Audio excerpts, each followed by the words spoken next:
G ailesi 3 milyon verdi. Paranı kardeşine ev aldırdık. İster evlen, ister evlenme. Evlenmezsen nereden bulacağız 3 milyonu? Ci ailesine geri vermek için mi? Beni öldüreceksin, sen. G ailesi Lu Cheng'in en zengini. Seni beğenmeleri büyük şans. Ne kadar nazlısın. Yaşamak istemiyorum. Ünlü patron Ci böyle birini mi alacak? Çok sıradan. Bilmiyor musunuz? Ci ailesi soyunu devam ettirmek için para karşılığı aldı onu. Nesi değerli ki? Çocuk yapmayı herkes bilir. Değerli olan kendisi değil, yüzü. Duydum ki patron Ci'nin ilk aşkına tıpatıp benziyormuş. Patron Ci de bu yüzden kabul etmiş evliliği. 3 milyon. Beni bir kafesten alıp başka bir kafese sattılar. Şans mı, şanssızlık mı bilmiyorum. Bazı kadınlar para için her şeyi satar. Sülün sülündür. Dallara konunca zümrüdü anka olacağını sanır.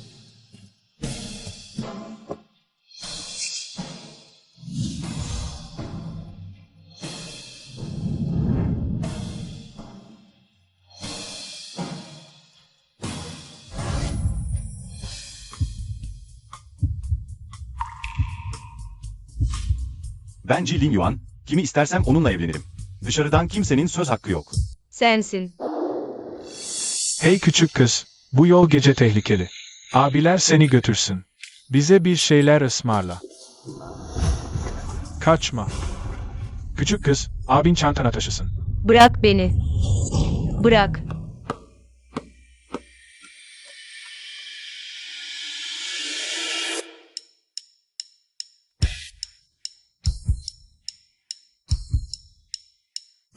Kim o?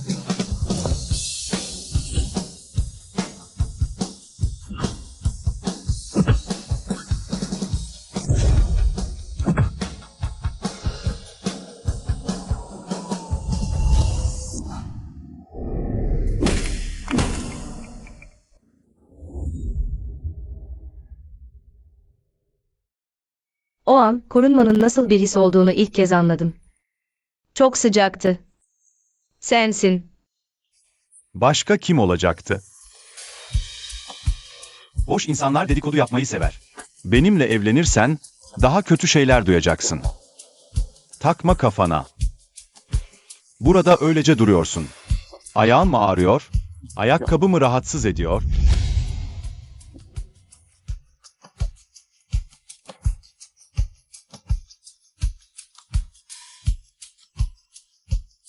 Bugünkü gibi Ji Ling Yuan'ın yanında. Durmak için sayısız kez hayal ettim. O an bu evliliğin hayatımdaki en büyük şans olduğunu düşündüm.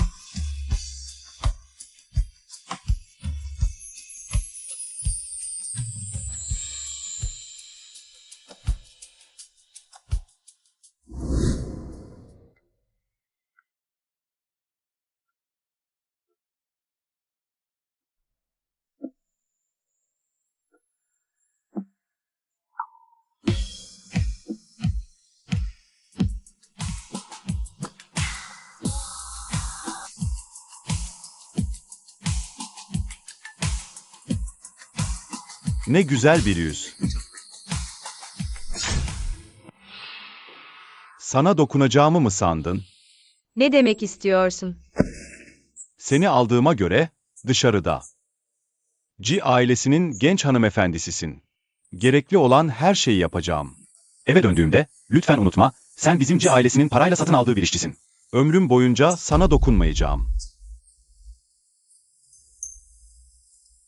Dayanamıyorsan boşanabiliriz. 3 milyonu eksiksiz geri ver.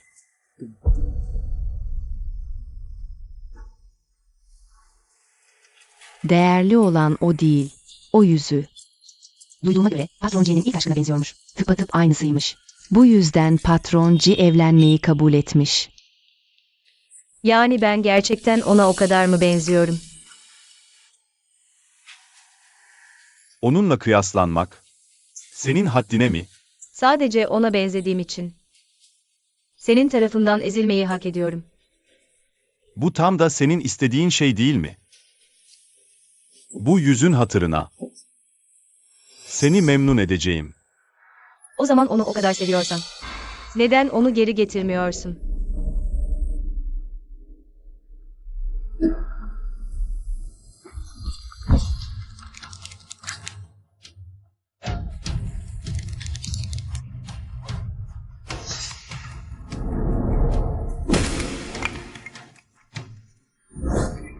Bırak beni. Mezun olduktan yıllar sonra burada karşılaşacağımız aklıma gelmezdi. Ailevi meselelerimi ben hallederim demiştim. Neden gittin? Ailen bana 3 milyon verip senden ayrılmamı istedi. Düşündüm taşındım. 3 milyonu ve seni seçtim. 3 milyonu seçtim.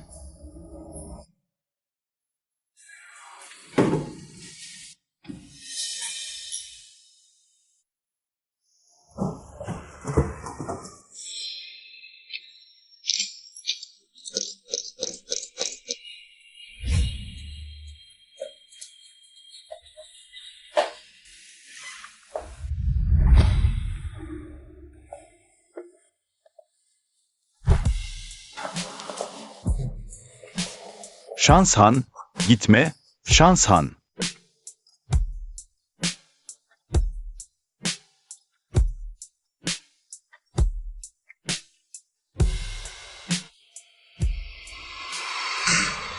Nuhua'nın CEO'su olarak böyle bir skandala karıştın.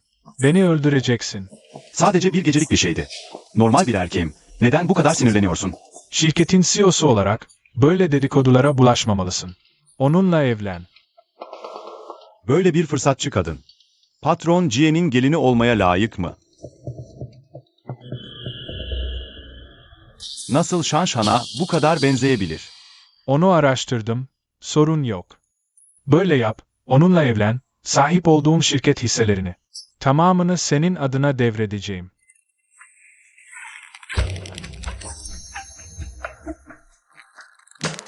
Sormaman gerekenleri. Fazla sorgulama.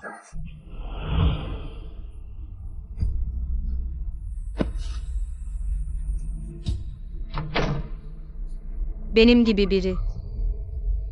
Gerçekten tek bir şanslı olayla karşılaşamıyor. Bizi dinle, yanılmadık. Dışarıda kaç kadıncı ailesine gelin olmak istiyor. Sadece sen bu şansı yakaladın.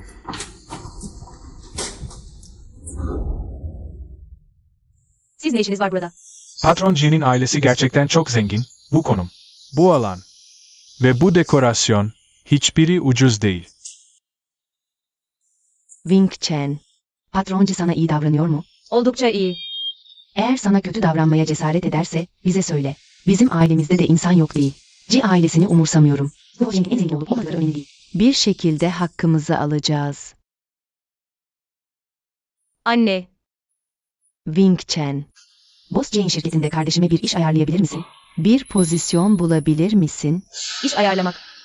Sen ablasın, ömür boyu kardeşine bakmalısın. Anne olarak çok şey istemiyorum. Seni zorlamıyorum. Sadece bir başkan yardımcılığı ayarla yeter. Yani bu kadar acele gelmenizin sebebi bu muydu? Yoksa sırf seni görmeye mi geldik? Bunu yapamam. Şimdi yükseklere çıktın, tavuk oldun, yüzümüze bile bakmıyorsun. Anne baban seni Jelin Yun'la evlenmeye zorlamasaydı. Bu güzel hayatı yaşayabilir miydin? Çok komikim. Hala onlardan bir şeyler bekliyorum. Ne oldu?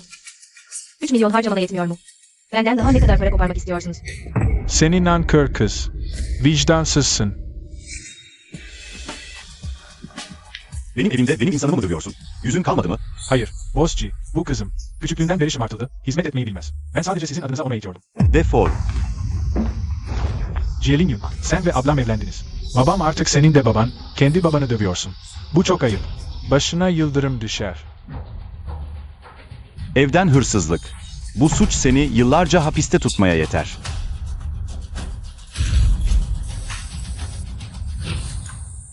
Lin Yuan.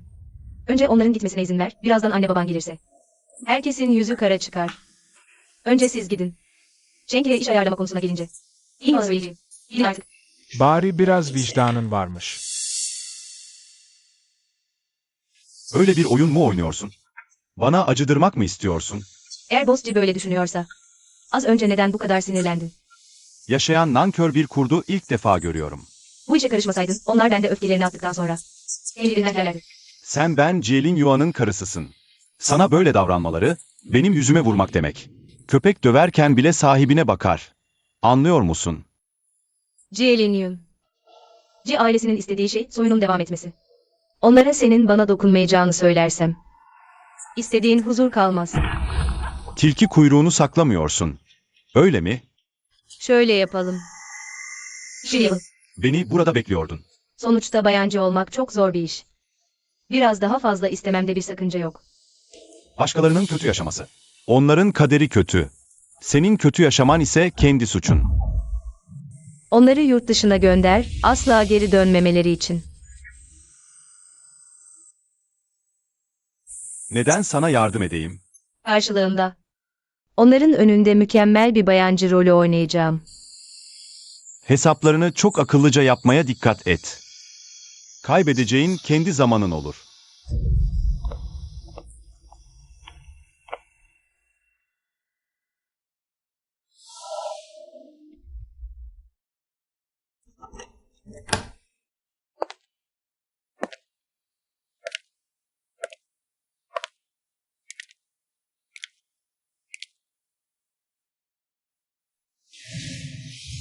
Tebrik etmeyi unuttum.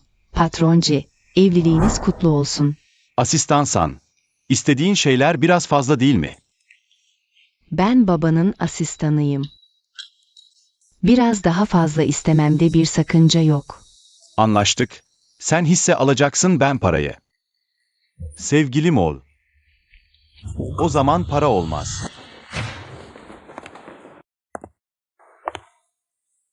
Ben parayı konuşmayı tercih ederim. Benim için bir şey yap. Neden ailesini ve kardeşini yurt dışına gönderiyorsun? Bunu bilmene gerek yok. Yurt dışına çıktıklarında pasaportlarını yırtmaları için birini bul. Ne oldu? O zavallı haline mi? Acıdın da onu ailesinden kurtarmak mı istiyorsun? Ailesinin durumunu biliyorsun. 3 milyonluk başlık parasının hepsi kardeşine gitti. Ailesi bu para ağacının kaçmasından korkuyor. Onu doğrudan eve kilitlediler. Evlendiği gün onu zorla törene getirdiler. İnsan ne kadar ezilirse o kadar takdir görmek ister. Patronci, siz ona yardım ediyorsunuz. Ben sizin Bay Dongo'ya dönüşmenizden korkuyorum. Sonra ailesinin yanında size saldırmasından korkuyorum.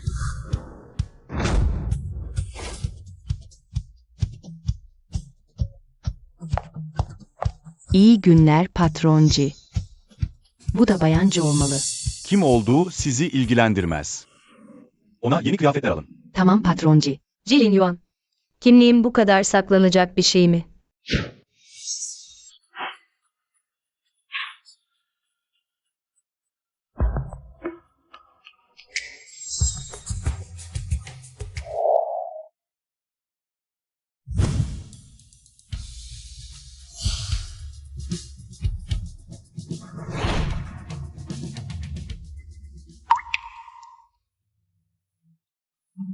Bu olsun.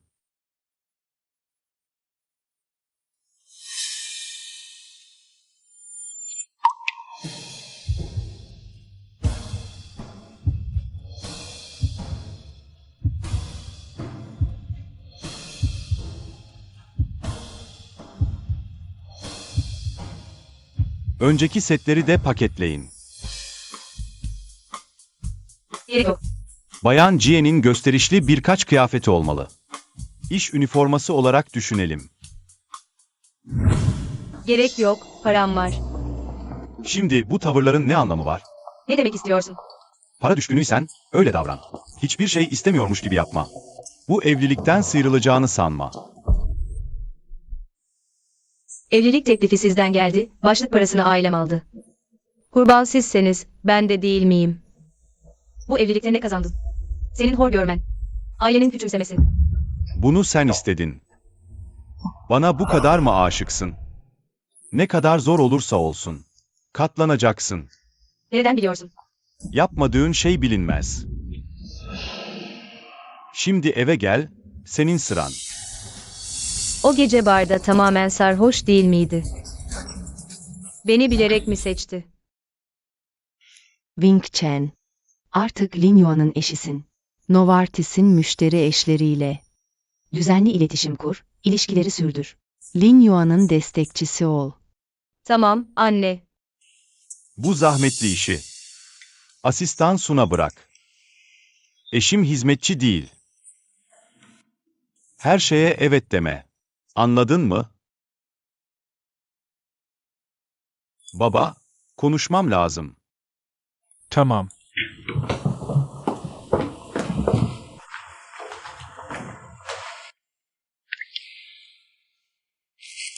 Evlendikten sonra hisseleri bana devredecektin. Sözünü dinledim. Sözün ne zaman? Acele etme. Tek oğlumsun. Çocuk doğunca. Evlilik son sınırdı. Çalışma odasında bunu buldum. Tehdit edip yurt dışına gitmeye zorlamışsın. G ailesinin bir varisi olmalı. Hasan Şan'la birlikte olmana karşı değilim. Ama Hasan Şan çocuk doğuramaz. Shen Jingchen'den bir oğul vermesini sağlamalısın. Şanşan'ı mutlaka bulacağım. Tüm dünyaya duyuracağım. O benim gerçek eşim. Defol.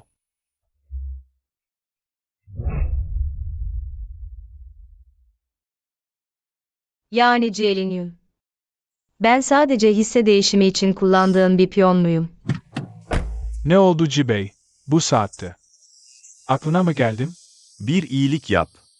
Şanşan'ı bul. Zaten evlenmedin mi sen? Tamam. Yardım ederim olur mu? Yerin dibine kadar arar bulurum. Tamam mı? Bosci, seninle evlendiği için gerçekten çok şanslı. Kim söylemez ki? Madame G ve Boss G. Gerçekten mükemmel bir çift, gökyüzünün yarattığı bir uyum. Kim verdi sana bu cesareti? Evimde parti mi veriyorsunuz? Hepiniz defolun. Duyuyordum zaten bu genç hanımın. Boss Leonie'nin hisselerle. Boss Shaoji'yi tehdit edip evlendirdiğini. Gerçekten de duygusuzmuş. Genç hanımın bu ziyafeti, konumunu gösterme amacı taşıyor. Bu kadar ileri gidersen, keşke gelmeseydim. Hadi gidelim, uğursuzluk getiriyor. İşte Boss Jien'in dediği. Yüzümü kurtarmam için. Bu kadar sabırsız mısın? Aceleyle başkalarına zenginle evlendiğini mi gösteriyorsun? Annem söylemedi. Şirket yöneticilerini ve iş ortaklarının eşlerini ağırlamamı. İlişkileri güçlendirmek için. Boss Ji bana bu ülkede. Yine de iyi davranıyor. Küçük bir katkıda bulunayım. Hisse haklarınızı daha erken almanız için. Mesleki etiğin için mi teşekkür etmeliyim? Siz hisselerinizi alın, ben de boşanayım. İstediğin bu değil mi?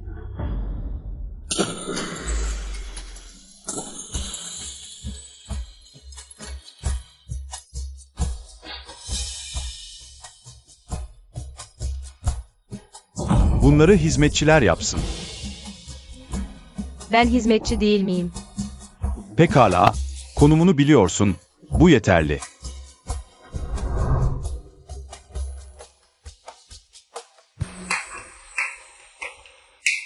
Neredeydin? Henüz yemedin mi? Şimdi yaparım.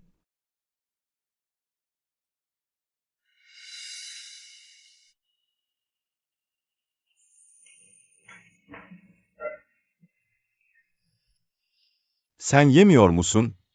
Yedim.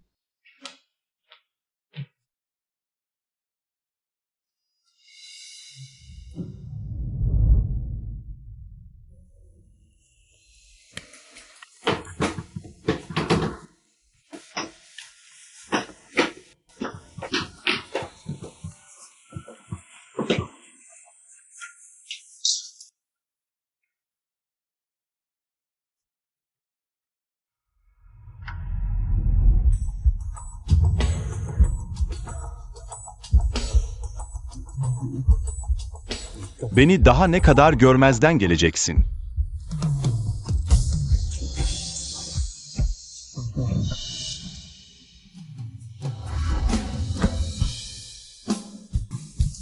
Su.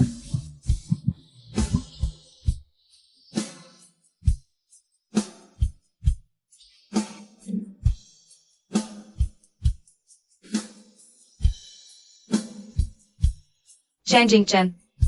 Hak etmişsin.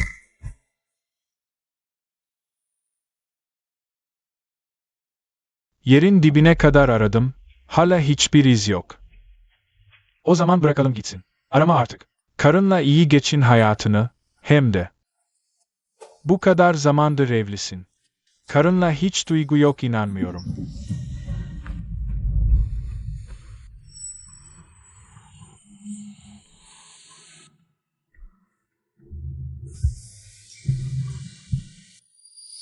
Bir araştırır mısın? Shenjing Chen son zamanlarda ne ilaç içiyor? Bilmiyor musun? Annen hep düşünüyor. Shenjing Chen hala hamile kalmıyor. Vücudu zayıf diye onu her doktora götürüyor. İşkence ediyor ona. O işkencelere bakarken ben titriyorum. O dayanıyor. Tek kelime etmiyor. Sana deli gibi aşık. Bu, Nohua grubunun patronu Shaoji değil mi? Beni tanıyor musun? Ben bu otelin lobi müdürüyüm. Geçen yıl gelmiştiniz. Bir halkla ilişkiler krizini de çözmenize yardım etmiştim. Anlat bakalım, ne kriziymiş? Patron Shaoji'nin gizlice çekilmesi olayı. O paparazziyi fark ettim, hemen yakaladım. Kamerayı da babanıza teslim ettim. Yani kamerayı babama sen verdin. Evet, siz bir kızla sarhoş girmiştiniz. Dolandırılmanızdan korktum, peşinizden gittim. Ama o kız sizi odaya bırakınca, kapıyı hep açık bıraktı. Sizi yerleştirdikten sonra, birkaç dakika geçmeden çıktı. Yani o olayın Shenjing Chen'le alakası yok. Bayancı, tutar mısın onu? İğnenin nereye batacağını bulamıyorum. Biraz dayansana. Jelin Yun seni fazla şımartıyor. Zengin aileden bir kız da değilsin. Bu kadar eziyete nasıl dayanamıyorsun? Hadi. Anne. Acıyor. Kendi vücudun zayıf değil mi? 1 yıldan fazla oldu. Hala hamile kalamıyorsun. Karnın olsaydı. Bu kadar endişelenir miydim? Tutun.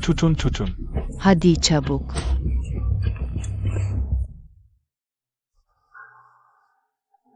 Wing Chen. Hastaneye gel diyorum. Hemen şikayet ediyorsun. Anne, etmedim. Neden çocuk doğuramadığını biliyor musun? Ben doğum kontrolü yapıyorum. Bir şey varsa bana söyle. Ona işkence etme. Boş ver. Sadece karını korumak istiyorsun. Wing Chen bana söz verdi. Gelecek ay hala hamile kalamazsan. Yumurta toplama ve tüp bebek tedavisi yapacağız.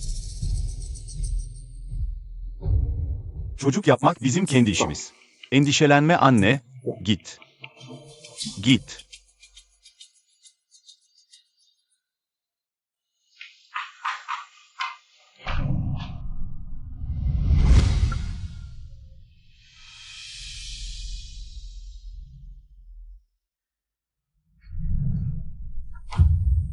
Geçen sefer bitkisel ilaçlar içtin. Şimdi akupunktur. Sonra yumurta toplama. Bu çocuğu gerçekten bu kadar mı istiyorsun? Benimle bu kadar evlenmek istiyorsan, ne kadar zor olursa olsun. Bunu kabullenmelisin. Jelin Yun.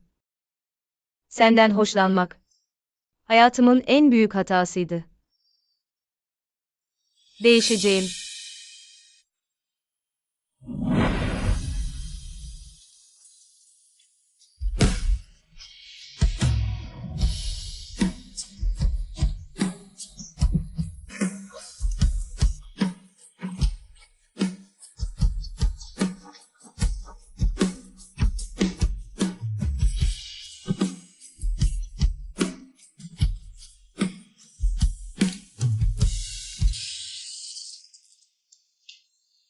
Wing Chen.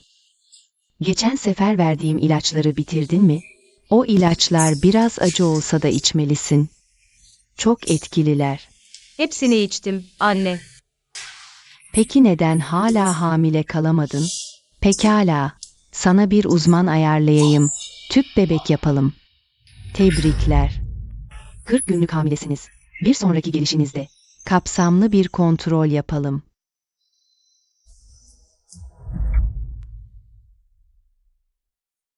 Anne, belki biraz daha bekleyelim.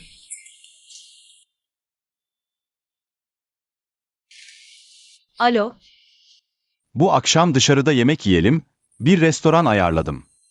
evde yiyelim, sana söyleyecek bir şeyim var. O zaman sen git. O aptal çocuk da benim ikinizi rahatsız ettiğimi söylemesin. O zaman gidiyorum, anne. Git.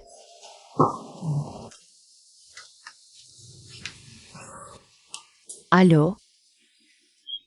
Doktor Lee, geçen sefer bahsettiğim gelinim için yumurta toplama işi. Ne dedin? O hamile.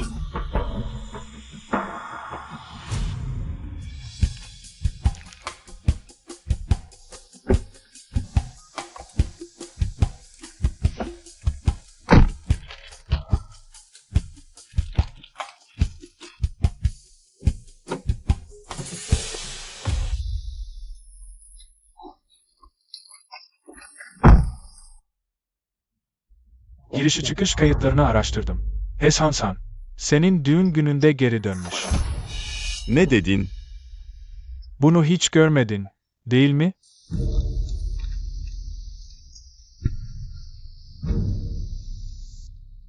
O günden beri hiç ayrılmadı. Şu anda burada.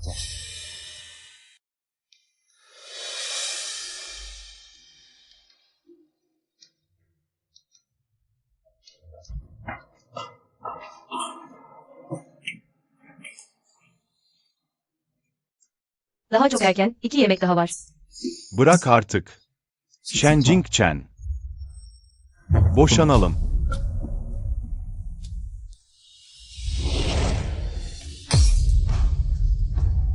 Ne kadar istiyorsun? Kendin yaz. Benimle boşanırsan, ailenle nasıl açıklayacaksın? Kendini o kadar önemli sanma, olur mu? Sadece Ji ailesinin bir varisi istiyorlar. Hepsi bu.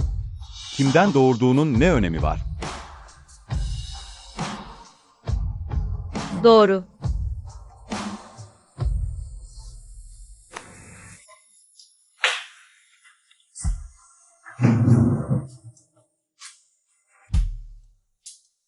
Kalem.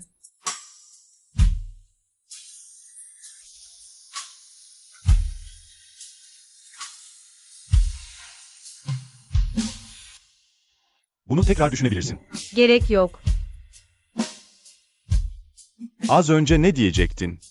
Annem gelecek hafta yumurta toplamaya götüreceğini söyledi. Tam zamanında bu ıstırabı çekmene gerek kalmadı. Yarın sabah taşınacağım. Nasıl istersen.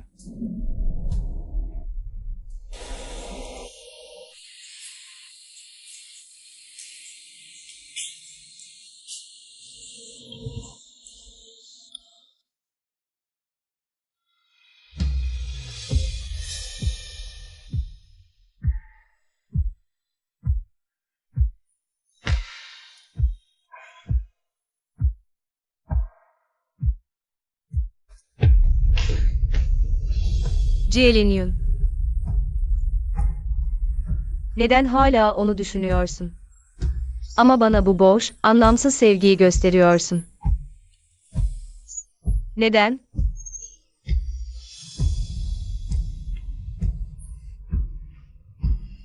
Neden bana?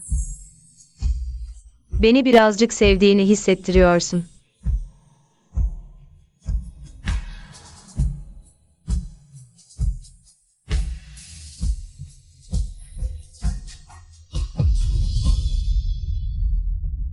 Gençlere biraz özel alan bırakın. Çiftin tatilini kutluyor. Siz gelip rahatsız ediyorsunuz. Onlara yeterince alan bıraktım. Bu kadar büyük bir şeyi söylemediler. Neyin peşindeler? Wing Chen. Neyin var, Wing Chen? Çabuk, hastaneye götürün. Zavallı torunum. Tamam, endişelenme. Shenjing Chen ne zaman hamile kaldı? Bana hiç söylemedi. 40 gün olmuş, sen nasıl bir kocasın? Şimdi boşanmayı mı düşünüyorsun? Sen erkek misin?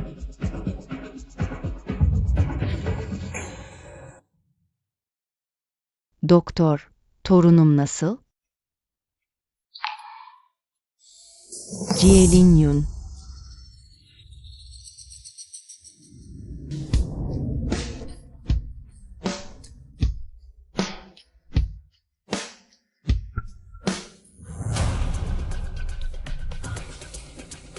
Şans Han. Şimdi ameliyat olursa, bebek büyük ihtimalle kurtulur. İmzala. Shenjing Chen'in kocası. Kabul etmiyorum. Doktoru değiştirin. Bu kadına güvenmiyorum. Shenjing Chen'in durumunu en iyi ben bilirim. Şimdi doktor değiştirilirse, sadece hastanın riskini artırır. Jielinyun. Kendi çocuğunu öldürmek mi istiyorsun? Sen insan değilsin. Daha fazla gecikirse durumu daha da tehlikeli olacak. Tehlikeli. Şu an en tehlikeli olan, Shen Jingchen'e ameliyat yapacak olan bu kadındır. Bu kadar uğraştım. Shen Jingchen'in hamile kalmasını sağlamak için. O da böyle yapıp bozdu. Şimdi onu şikayet edeceğim. Anne, Şanşan'a tekrar zarar verirsen beni oğlun olarak görme. İçeride yatan senin karın, karnındaki senin çocuğun. Hangisi daha önemli anlamıyor musun?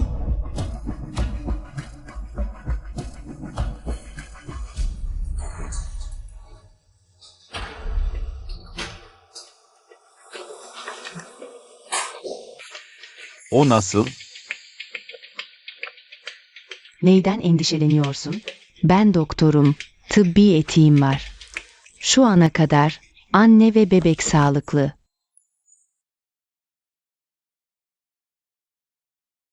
Şanshan. Ben bunu demek istemedim. Söylüyorum sana Jielinyun. Bu kritik noktada boşanamazsın.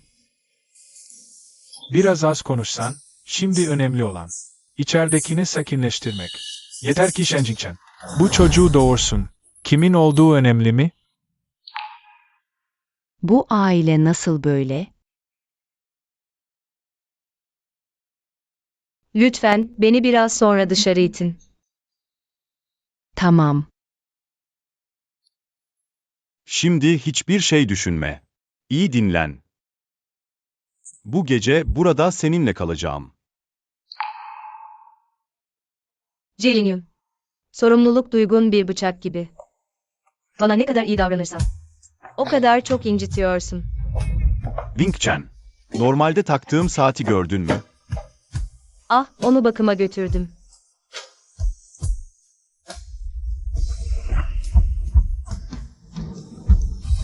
Ateşin var.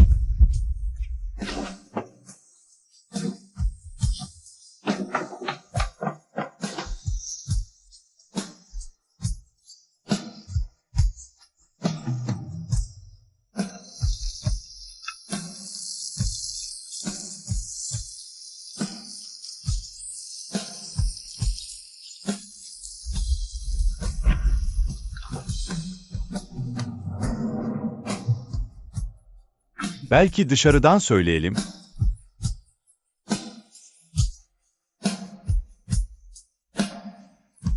Yeme.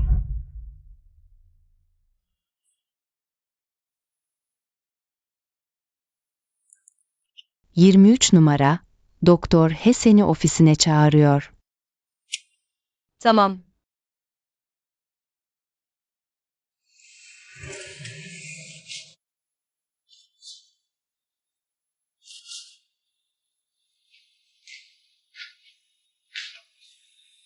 Gir.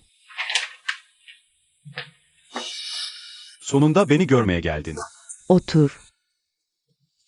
Şanshan, evlendiğim için. Bekle. Bu sefer seni eski günleri anlatmak için çağırmadım. Sana söylemek istiyorum. Shen Jingchen'in karnındaki bebek kesinlikle kalmalı. Ne demek istiyorsun? Shen Jingchen'in rahmi iyi durumda değil. Tekrar düşük yaparsa muhtemelen bir daha doğuramaz. O kadar genç, nasıl olur da? Jielinyun. Bana güvenin. Shen Jingchen'i seçin ve bu çocuğu doğurun. 5 kişilik aileniz mutlu olacak. Babamın sizi anlaşma imzalamaya zorladığını biliyorum. Şimdi geri döndünüz. Hiçbir şey olmamış gibi yapamam. Aramızdaki her şey bitti. Belki de Shen Jingchen sizin için en iyi seçimdir.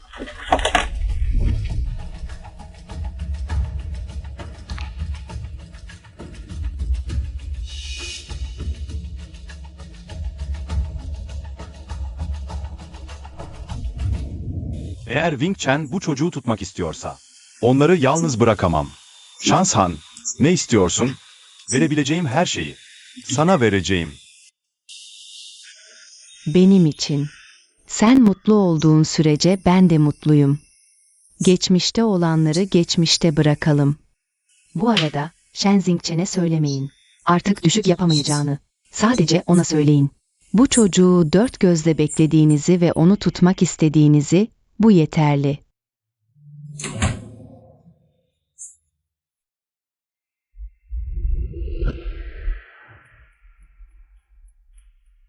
Öğretmen Zaha. Öğretmen Zaha. Staj raporumu doldurdum.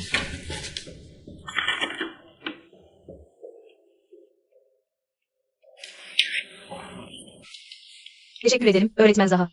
Notlarının tamamen yüksek lisans için yeterli olduğunu duydum. Neden daha fazla eğitim almıyorsun? Kişisel nedenler. Odayı kontrol etmeye geldim. Artık hiçbir yerim ağrımıyor.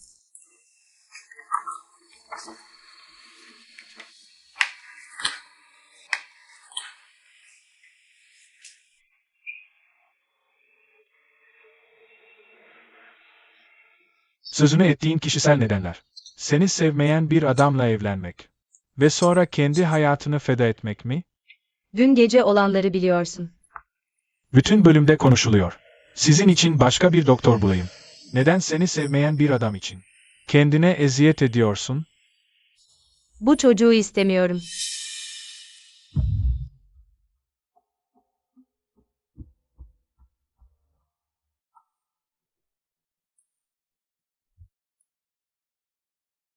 Çocuğu düşürmeni istemiyorum. Bana yeni bir boşanma anlaşması verin. Eğer dün bana hamile olduğunu söyleseydin, bugün bunu yapmazdım. Yanlış anlaşılma yüzünden kaçırdığın sevgilinle zor barıştın. Ve neşeyle boşanmaya geldin. Hamile olduğumu söyleyip seni hayal kırıklığına uğratmaya nasıl cüret ederim? Wing Chen, özür dilerim. Evlenirken bildirme yükümlülüğünü zaten yerine getirdin. Ateş çukuru olduğunu bile bile içine atlayan benim. Sana kızamam. Dün anlaştığımız şartlarla boşanalım. Wing Chen, çocuğu bırak. Ayrılmayacağız. Peki Doktor H'ye ne olacak? Onunla aramdaki şeyler. Sen karışma, ben hallederim. Bir çocuk anne baba sevgisi görmezse asla mutlu olamaz. Onu doğurmayacağım. Patroncu, kendini zorlamana gerek yok. Gerçek aşkından vazgeçiyorsun. Ayrılmayacağıma söz verdim. Pişman olmam. O zaman bu sefer kendimi zorlamak istemiyorum. Sen ayrıl deyince ayrıldık. Şimdi ayrılmak istemiyorsun. Wing Chen'den seni affetmesini bekliyorsun. Olmaz. Oğlum olsam bile. Adil olanı söylemem lazım. Wing Chen hastanede kaldığı bu günlerde iyi bakacaksın. Anne.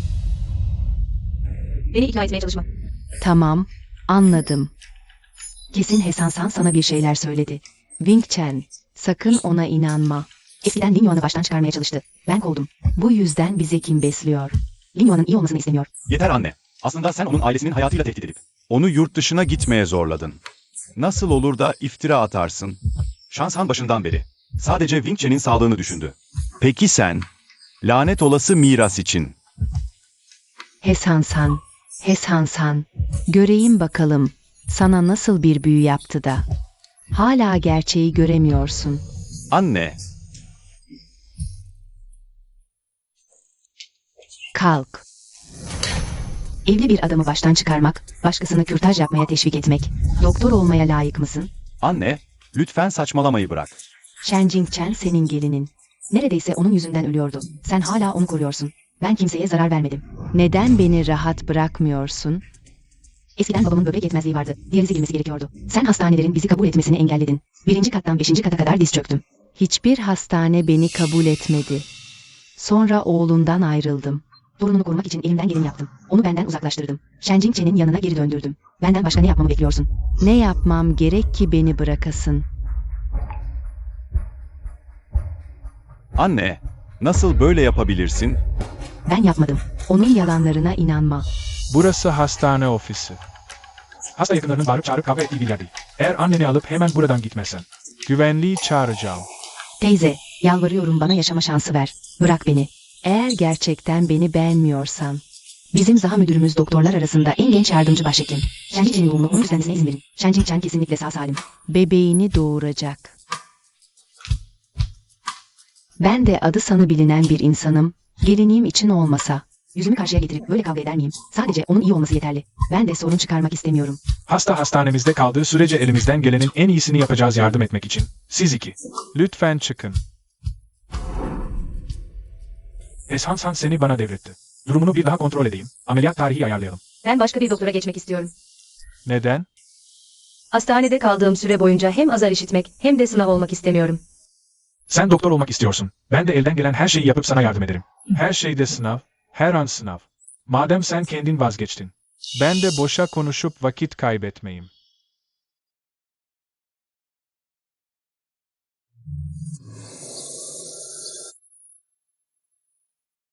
Üzgünüm. O zaman durumun böyle olduğunu bilmiyordum. Neden benimle görüşmeye gelmedin? Boş ver, hepsi geçti. Aslında başlangıçta. Anlam teyzem bana gerçekten iyi davranıyordu. Sadece öğrendikten sonra. Ben çocuk doğuramayacağımı, tavırları değişmeye başladı. Bu sorunu ben doğru düzgün çözemedim. Ben Shenging Chen'i başka hastaneye transfer edeceğim. Bundan sonra böyle şeyler olmayacak. Biliyor musun? Aslında ben gerçekten çok istiyordum. Bu bebeği senin için doğurtmayı. Ben ve Shen Jingchen. Birbirimize bu kadar benziyoruz. Sizin bebeğiniz kesinlikle çok sevimli olacak. Şans Han, sensin. Shenging Chen de Shenging Chen.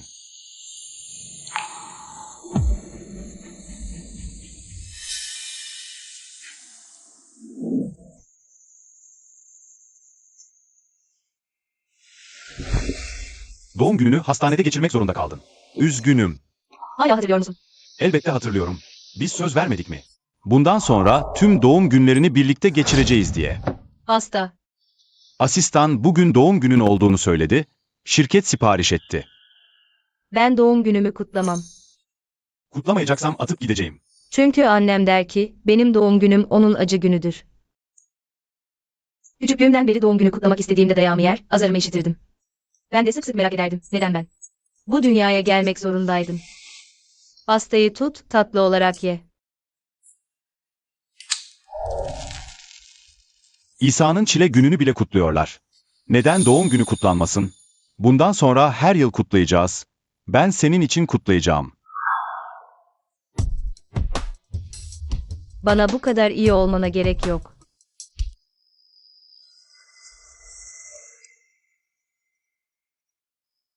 Lin Yuan. Lin Yuan.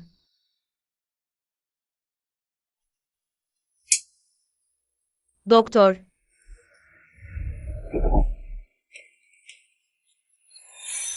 Tahminim doğru çıktı. Bu ultrason görüntünde çok büyük bir problem var. İki döllenmiş yumurta var. Birisi normal olarak yerleşmiş, diğeri dışarıda. Bu durum çok tehlikeli. Hemen ameliyat olman gerekiyor. Çabuk aile bireyini çağır, imzayı atsın. Ben kendim imzalarım.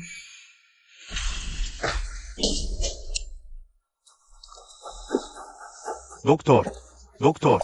Çabuk gelin, birini kurtarın. Doktor.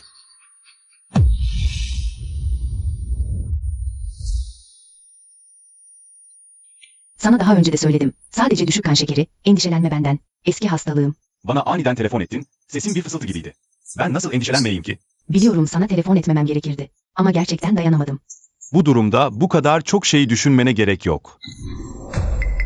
Aşk konuşacaksanız evinizde konuşun. Gelip hastanede insan hayatını tehlikeye atmayın. Nasıl olabilir ki? Shen Jingchen dış gebelik. İki döllenmiş yumurta, biri normal yerleşti, diğeri yerleşmedi. Doktor olarak her ihtimali düşünmeli ve kontrol etmelisin. Tüm olasılıkları sadece senin işini dikkatsiz yapman yüzünden. Shen Jingchen bu gece neredeyse canından oluyordu. Shenzing Chen'e ne oldu? Önem veriyor musun ki? Git senin he doktorunu güzelce yalnız bırakma. Shenging Chen'den uzak dur.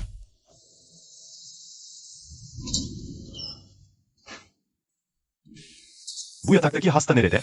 Bilmiyorum.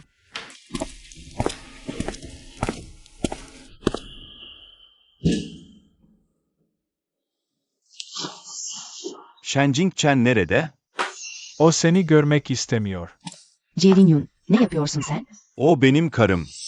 O halde karının ameliyat olması gerektiğini biliyor musun? Aile üyesi arayıp imza attırdığımızda sen başka bir kadını kollarında tutuyordun. Her bir hafta Siz. Hasta şu anda iyileşme döneminde, dinlenmesi gerekiyor. Onun iyiliği için. Lütfen ona birkaç günlük huzur ver. O zaman 3 öğün yemeği hazırlayıp getireceğim. Sen de iletir misin? Gerek yok. Hasta bakımında senden daha tecrübeliyim.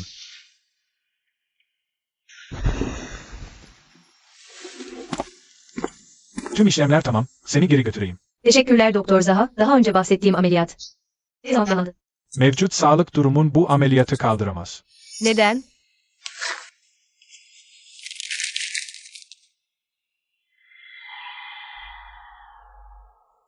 Yani eğer bu ameliyat olursam hayatım boyunca çocuk sahibi olamayacağım. Evet. Doktor He biliyor mu? Bu yüzden bu durumu Lin Yuan'a anlattı. Öyle mi? Yani Lin Yuan bu nedenle mi? Beni seçmek zorunda kaldı. Sözde sorumluluğu yüzünden mi? Doktor He sevgi, ben sorumluluk mu? Bunu bilmiyorum. Belki de bu en iyi düzenlemedir. İyi bir anne olamam. Doktor Zaha randevuyu ayarlayın. Yine de bir kez daha düşünsen. Celinyum, gelecek pazartesi gerekli belgelerle hazır ol. Evlilik dairesi önünde buluşalım.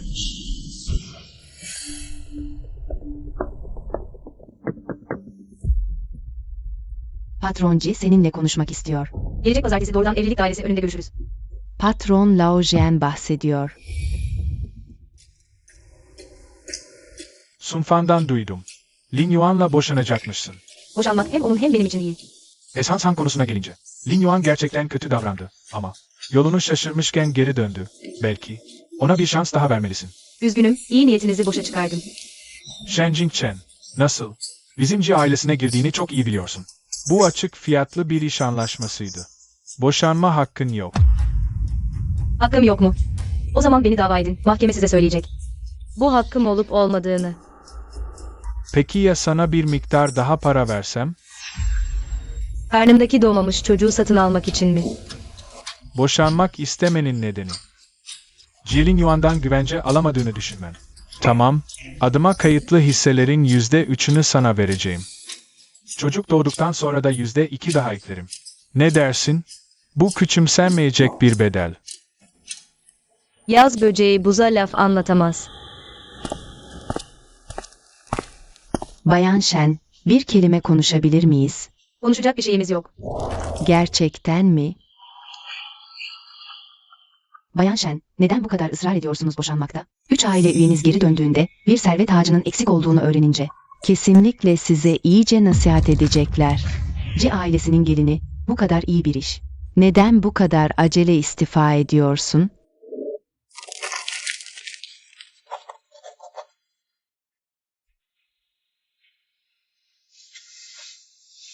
Merak etmeyin. Kesinlikle bu çocuğu doğuracağım. Biliyordum. Bayan Shen yufka yürekli birisin. Çok anlayışlısın. Görünüşe göre, yine siz kadınlar kadınlarla anlaşabiliyorsunuz.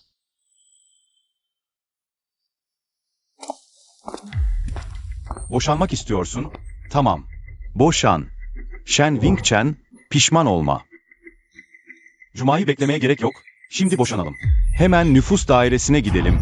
Şimdi boşanalım.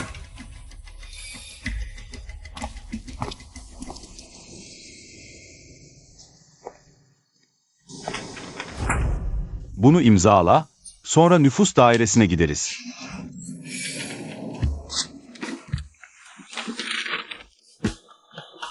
Boşanmak istemiyorsan bahsetme. Bu yolla neyi? Kanıtlamaya çalışıyorsun. Babam bana bir miktar hisse verdi, karnımdaki çocuğu satın almak için. Kabul ettim. Parayı istiyorsan neden bana söylemedin? Neden babamı buldun? Çünkü o daha çok verdi. Seninle evlenmemin tek nedeni karnımdaki çocuğa bir statü vermekti. Senin kimi sevdiğin, kiminle olmak istediğin. Beni ilgilendirmez, umurumda da değil.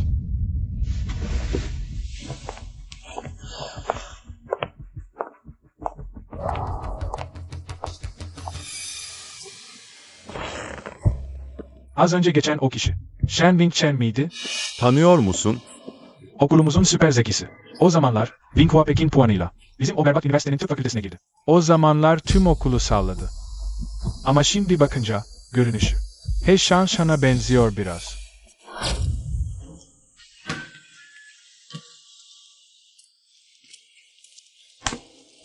Bey, özellikle kapıda beni bekliyorsunuz. Ne büyük onur. Sadece sen eksiktin.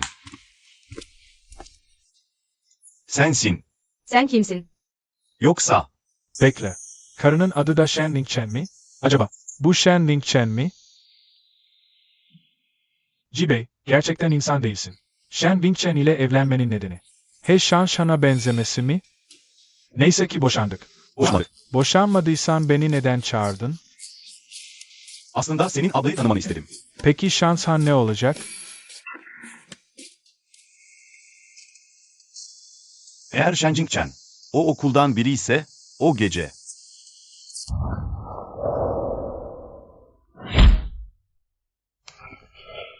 Bundan sonra böyle şeylerle karşılaşırsam uzak durmaya çalış. Ben uzak durursam sen ne yapacaksın? Onlar benden avantaj sağlayamadılar. Bundan sonra Bu kadar geç eve gelme, bir kız olarak çok güvensiz. Bundan sonra.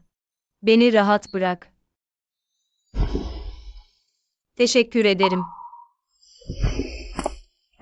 Adın ne?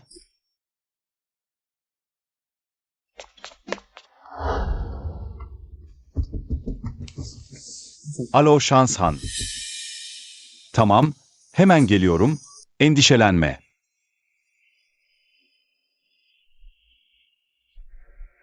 Yapabilir misin? Shenzing Chen'e söyler misin? Zaha Zeyuan sana başarısız not verdi. Shenging Chen'i aramanın ne faydası var? Zaha müdür yardımcısı kesinlikle Shenzing Chen'i dinleyecektir. O ağzını açarsa kesinlikle kalabilirim. Zaha Zeyuan. Shenzing Chen. Boş ver. Zorlamak istemiyorum. Belki de bana yardım etmek istemiyordur. Önce endişelenme. Hastane işini ben hallederim. Çok zor olacaksa boş ver. Seni zor durumda bırakmak istemiyorum. Şanshan. Hatırlıyor musun? İlk kez tanıştığımız zamanı, İlk kez. Okul kapısında beni durdurduğun zamanı mı diyorsun? emin misin? Okul kapısında, o zaman mı ilk kez tanıştık? Başka? Yani daha önce beni gördün mü?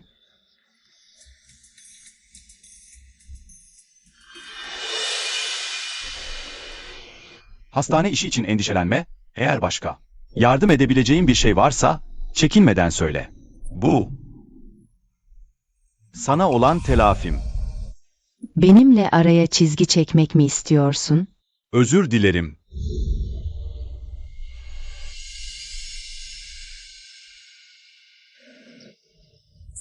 Çocuğu doğurmaya karar verdin. O zaman düzenli olarak doğum öncesi kontrollere gel. Tamam. Gerçekten tekrar sınava girmek istiyorum. Daha önce vazgeçmek zorunda kalmıştım ama şimdi fırsatım var. Yeniden denemek istiyorum. O zaman doğum öncesi kontrole gelirsen, benim tarafımdan sınanmaya hazır olmalısın. Hiç acımam. Teşekkür ederim, öğretmen Zaha. Artık benden korkmuyorsun. Sert olmanız bizim iyiliğimiz için. Bundan sonra bana öğretmen deme. Adımla seslen. Uygun olur mu? Kazanırsak meslektaş oluruz, kazanamazsan artık sana öğretme şansın da olmaz. Adımla seslenmek daha iyi. Teşekkürler, Zaha Zevuan. O zaman eve gidiyorum. Hı hı. Teşekkürler.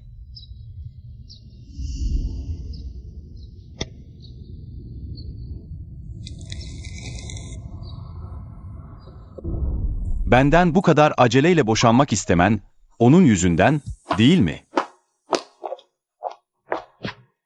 Başka bir erkeğin çocuğuna hamile olduğunu bile kabul edebiliyor. Sence samimi mi? Jilin Yuan. Bugünden itibaren. Beni sadece bir ev arkadaşı, bir yabancı olarak gör. Daha önce seni kurtarmıştım, değil mi? O gece gerçekten sendin. Aslında beni sadece bir kere kurtarmadın. Üniversitedeki o olayda.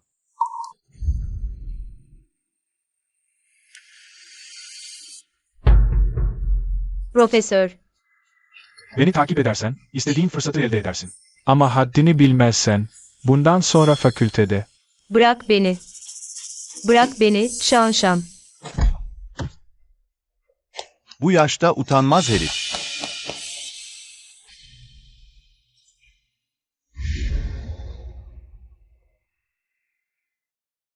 Bu sabah neden kaçtın? Bu sabah laboratuvardaydım. Fakültenizde. Öğrencileri taciz etmeyi seven bir öğretim üyesi var mı? Bu konu.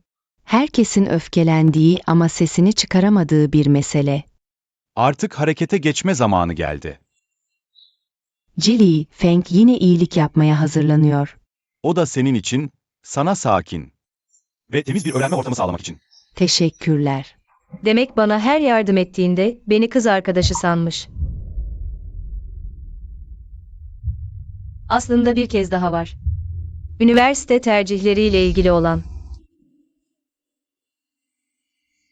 Neden illa tıp okumak istiyorsun? Öğretmenlik okuyamaz mısın? Hem harç ödemezsin, hem de iş bulma derdin olmaz. Askeri okula da gidebilirsin. Orada para bile veriyorlar. Hayır. Görüşün çok kısa.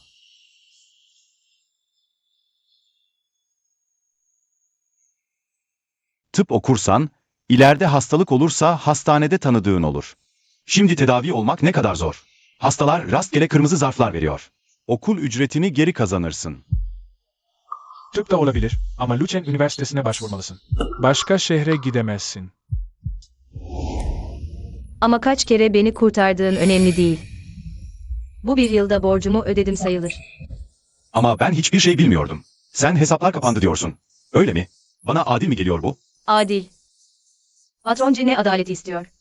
Fiyat konusunda adalet mi? Tamam o zaman. Uygun fiyat verirsen çocuğu aldırırım. Doktor H'ye yer açmak için. Ama sen onu aldıramazsın ki. Yani boşanmamak bana karşı sorumluluk mu? Kendini feda etmek mi? Üzgünüm, buna hiç ihtiyacım yok. En azından bu bir yıl boyunca. Başkasının bakımına ihtiyacın vardı. Evliliğimiz sadece çocuğa hukuki statü kazandırmak içindi.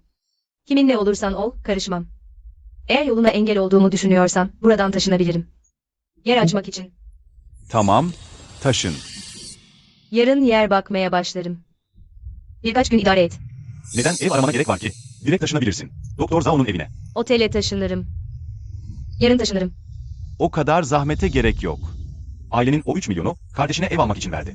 Yurt dışındayken onu senin adına geçirdim. Jilin Yuan. İnsanlara iyilik yapma şeklin bu. İsteyip istemediklerini umursamadan.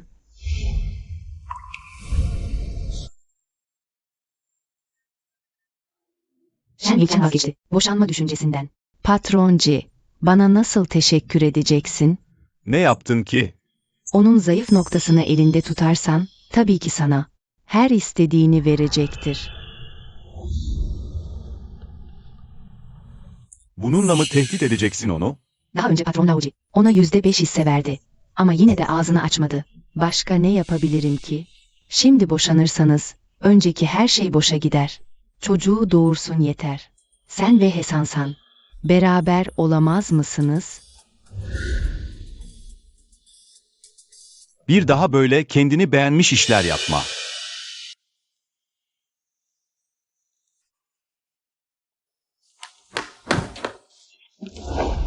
Shenjing Chen, gerçekten çok acımasızsın. Ne yapıyorsun?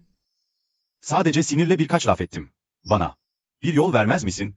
9 ay sonra çocuğu almaya gel, doğurunca boşanırız. Birbirimizi rahatsız etmeyiz. Olmaz. Arkamdan ne yapacağını nereden bileceğim? Bu 9 ay bu çocuğu istememezlik edeceksin. Seni her gün görmem lazım.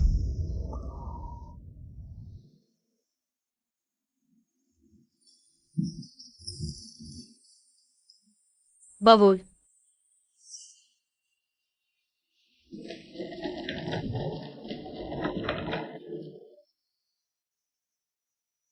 Yardım edeyim. Gerek yok.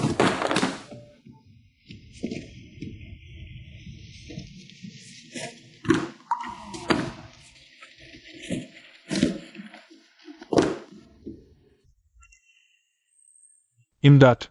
Çabuk gelin. Biri suya düştü. Nefes almıyor. Öldü mü acaba? Ben doktorum.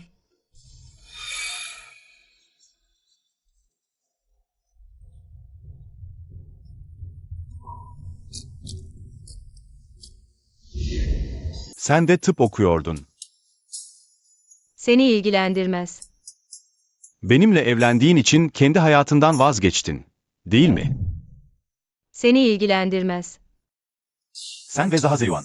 Aslında bir çiftiniz. Ailemin 3 milyon liralık başlık parası. Sizi ayırdı. Şimdi yanlış anlaşılma çözüldü. Barıştınız. Bu yüzden hemen. Benden ayrılmak istiyorsun. Öyle mi? Herkes senin gibi boş vakitlerinde. Sadece aşk peşinde koşmuyor. 3 milyonluk ev artı %5 hisse. Benim birazcık bilgi hakkım yok mu? Hisseleri biliyorsun. Tabii. Yurt dışı işini sen hallettin.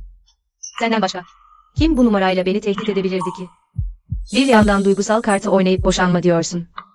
Bir yandan da bedava kartın geçersiz olmasını bekleyip hisseleri alacaksın. Sizce ailesi gerçekten doğuştan iş insanısınız. Ne düşündüğün umurumda değil. Sadece bilmek istiyorum. Şu an onunla arandaki ilişki ne? Zaha Zeyuan benim öğretmenim.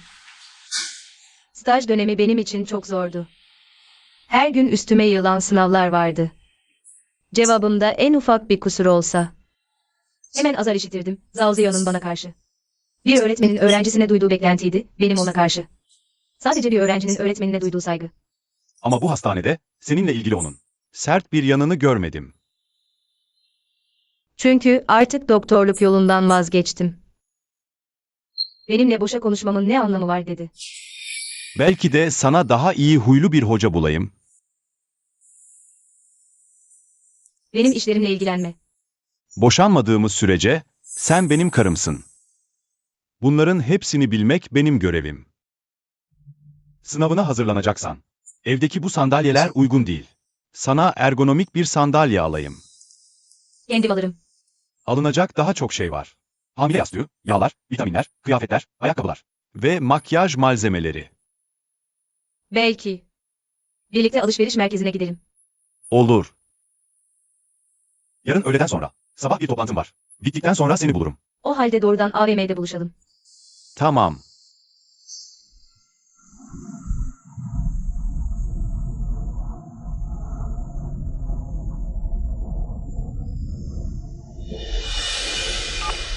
Hemen buraya gelebilir misin? Zamanım yok. Biriyle buluşacağım. Hasan çok içti. Alkol zehirlenmesi gibi. Tek başıma onu hastaneye götüremem. Bir gel. O hiç içki içemez ki. Ne içmiş? Seni tek kelime anmadı. Ama her cümlesi senden bahsetti. Şoför, dön. Alo, Lin Yuan. Toplantı hemen bitmeyecek. Yola çıktın mı? Henüz değil. Belki yarın. Tamam. Tamam. Görüşürüz.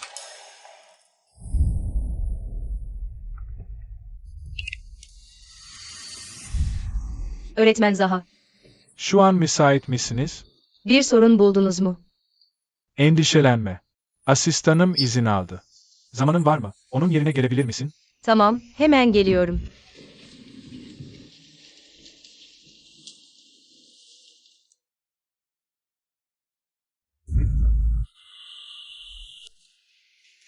Sen burada ne yapıyorsun? Toplantıda değil miydin? Ben, bugün. Beyefendi. Şansan uyandı. Wing Chen. Şan bugün. Bana açıklama yapmana gerek yok. Sen meşgulsün. Wing Chen. Rahatsız olduğun bir yer yok, değil mi? Siz. Sorma. Bu öğleden sonraki olay için çok zahmet ettin. Öğretmen Zaha, işimi oldukça iyi yaptım, değil mi? Anlaşmamış mıydık? Öğretmen demeyecektin. Ama asistan yanındayken size yine de öğretmen demeliyim. Tamam. O zaman gelecekte böyle şeyler olduğunda seni aramayacağım. Peki. Zaha Zeyuan. Eskiden öğrendiklerimi henüz unutmadım. Şimdi tekrar hatırlamak çabuk olacak. Onu buraya neden çağırdın?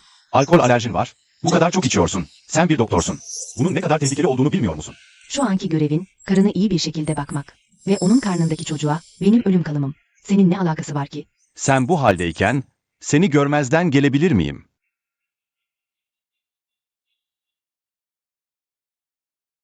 İçmemin nedeni seni unutmak istemem, sen bu haldeyken. Nasıl unutabilirim seni? Şan. Buna değmez. 7 yıllık duygu, nasıl bu kadar kolay geçiştirirsin? Her gün ne kadar pişman olduğumu biliyor musun? Kendime daha cesur olmadığım için pişmanım. Eğer seni daha erken arasaydım, siz evlenmeden önce, o hamile kalmadan önce, sonumuz farklı olur muydu?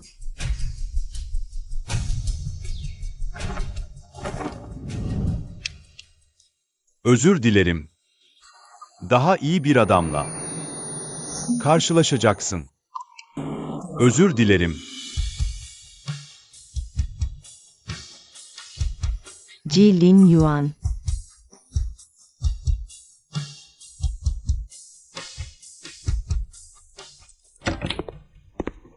Wing Chen.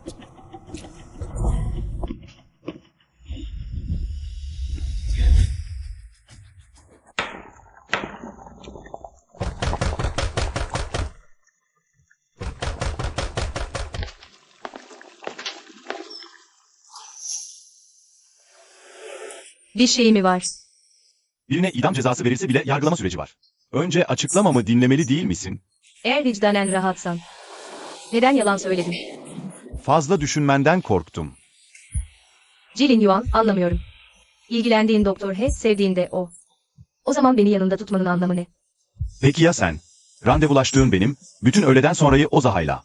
Biriyle takılıp duruyorsun. Vicdanen rahat mısın? O halde onunla birlikte olmak istiyorum. Bana izin ver.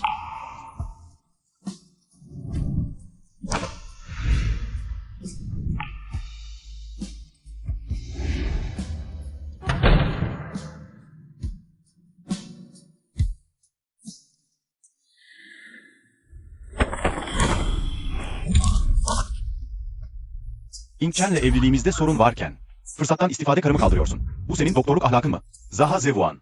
2 kişiyle birden çıkan sensin, şimdi suçu bana atıyorsun. Ji soyadını taşıdığım için sana karşılık veremeyeceğimi sanma. Wing Chen zaten kabul etti. Daha neyi saklıyorsun? Ne dedin? Başka erkeğin çocuğuna hamile, umursamıyorsun bile. Söyle hadi. Kaç yıl daha az çalışmak istiyorsun? Fiyatını söyle. Shen Wing Chen'den uzaklaş. Senin annenden ne farkın var?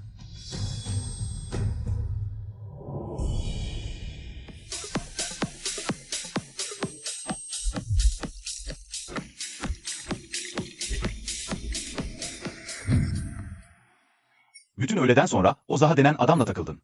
Vicdanen rahat mısın? O halde onunla birlikte olmak istiyorum. Beni sevmiyor muydun? Neden bu kadar kolay vazgeçebiliyorsun? Shen Ying Chen. Gitme olur mu? Dikkat et.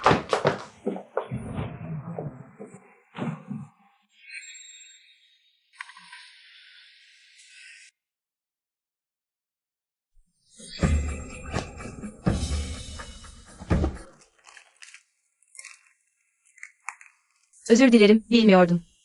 Jilin Yuan seni arayacak. Onu benimle savuşturmayı nasıl düşündün? Neden aramızda bir şey olduğunu düşündüğünü bilmiyorum. Ne dediyse ben de onun dediği gibi devam ettim. Sana sıkıntı yarattım. Kusura bakma. Sorun değil. Kullan. Zaten ben de bekarım. Bu kadar iyi birisin. Neden hala bekarsın? 1000 kez yere serilsem bile. 1001. kez yine ayağa kalkan insanları severim. Böyle bir insanla sadece bir kez karşılaştım. Üstelik evliydi. Peki bundan sonra ne yapacaksın?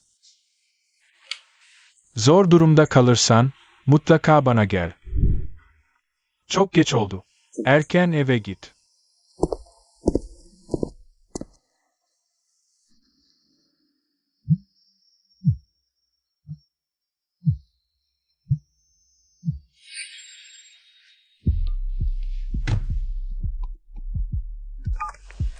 Alo, Hanımefendi, patron Ji şu an evde mi?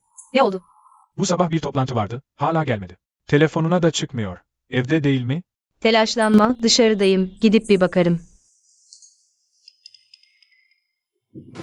Lin Yuan.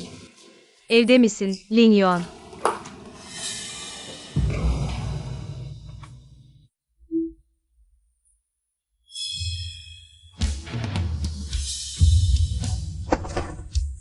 Wing Chen. Asistanın sabah çok önemli bir toplantı olduğunu söyledi. Telefonuna cevap veren yok. Bunu sen halleder misin? Wing Chen. Düşündüğün gibi değil. Bana açıklama yapmana gerek yok.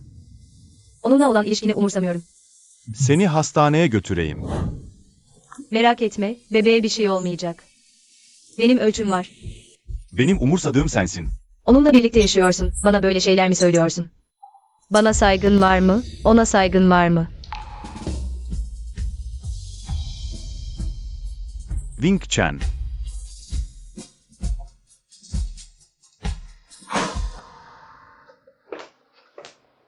Ona senin için açıklama yapmamı ister misin? Şans Han, Sen doktorsun, biliyorsun. Sarhoş bir insanın cinsel ilişkiye girmesi imkansızdır. Bu sözünle ne demek istiyorsun? Neden böyle yaptın? Beni eve getirdin, yanımda uyudun. Telefonumu sessize aldın. Bütün bunları yapmanın sebebi Vincent'in bu sahneyi görmesi, değil mi? Evet, bilerek yaptım. Tanıdığım Şansan asla böyle. Aşağılık yöntemler kullanmazdı. O zaten başkasına aşık oldu. Duyguları değişti. Neden biz yeniden başlayamayalım?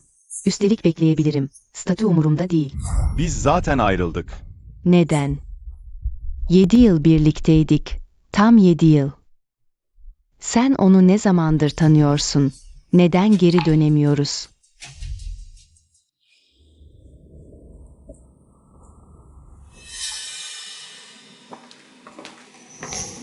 Bugün doğum öncesi kontrole mi geldin?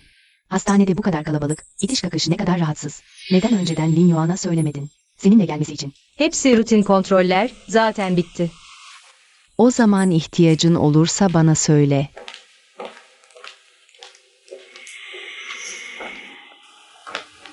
Anne, Onun hakkında ne söyleyeceği var? anne. Sen nasıl geldin? Doğum öncesi kontrol bu kadar önemli bir şey. Gelecekte Lin Yuan'ın vakti olmasa, beni doğrudan ara. Anne. Hepsi rutin kontroller, önemli bir şey yok. Benim sevgili torunumla ilgili olan her şey önemsiz değildir. Benimle eve gel. Hizmetçiye sana yemek için kuş yuvası pişirtirim. Anne, birazdan. Anne, Zamanın yoktu ki. Muayene bittikten sonra geldin. sabahki toplantıdan sonra hemen geldim. Anne, sen önce eve dön. İnçen'le alışveriş yapacağım. İşine yarayınca öne çıkıyorsun. İşine yaramayınca arkaya atıyorsun. Annemi sen çağırdın. Beni görmek istemediğini biliyorum. Ama senin için endişeleniyorum. Seni eve bırakayım. Gerek yok. Yanlış anlaşılabilecek şeyler yapmaya gerek yok. Doktor Zhao'nun yanlış anlamasından endişelendiğini biliyorum. Ama o yine de başhekim. İşi çok yoğun. Her an yanında olamaz, seninle ilgilenemez. Ne kadar yoğun olursa olsun, Boss Jen'in günlük işleriyle kıyaslanamaz. Wing Chen, Doktor Zaha. O çocuğu gerçekten umursamıyor musun? Umursamıyorum.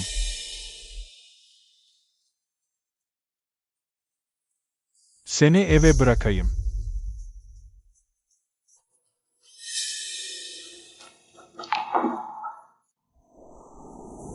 Bu Jelinyum gerçekten çok tuhaf. Hala takip ediyor. Bundan sonra bana bu tür yardımlarda bulunma. Yardım etmeye başladıysan sonuna kadar git. Hastane çok yoğun, hem de. 2 yıl önce olsaydı seninle gerçekten ilgilenemezdim. Bu 2 yıl. Doğum yapanlar azaldı. Sanırım emekli bile olamadan. İşsiz kalacağım. Daha önce Jelinyum bana bir miktar para verdi. Senden ayrılmamı istedi. Aceleci davrandım. Reddetmek için çok erken oldu. Böyle şeyler mi söylemiş? Sanırım duygularını sömüreceğimden korkuyordu. Jelinyum, gerçekten ne yapmak istiyorsun? Beni sevmiyorsun. Neden şimdi bırakmak istemiyorsun?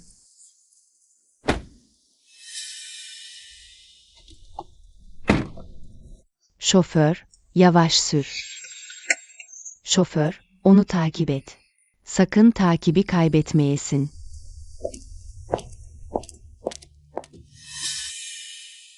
Buraya ne yapmaya gelmiş?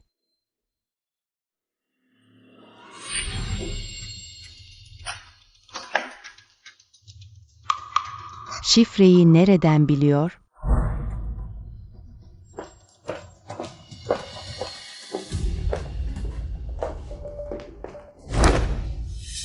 Kimlik kartın neden burada? Oğluna sor. Bugün açıklama yapmadan buradan ayrılamazsın.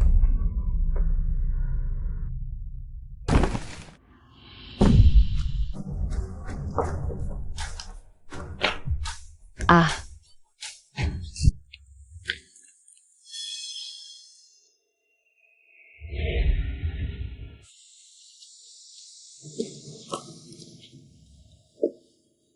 Beni takip etmenin ne anlamı var? Seni takip etmiyorum. Sadece seni önemsiyorum. Ne yapacağımı bilmiyorum. Yapabileceğin tek şey benden uzak durmak. O sabah olanlar sadece bir yanlış anlaşılmaydı. Onunla hiçbir şey olmadı. Sarhoş olmuştum, beni eve bıraktı. Sen de beni bırakmıştın. Sarhoş olduğumda nasıl olduğumu biliyorsun. Ona bir şey yapmam mümkün değil ki. Yapacaksın.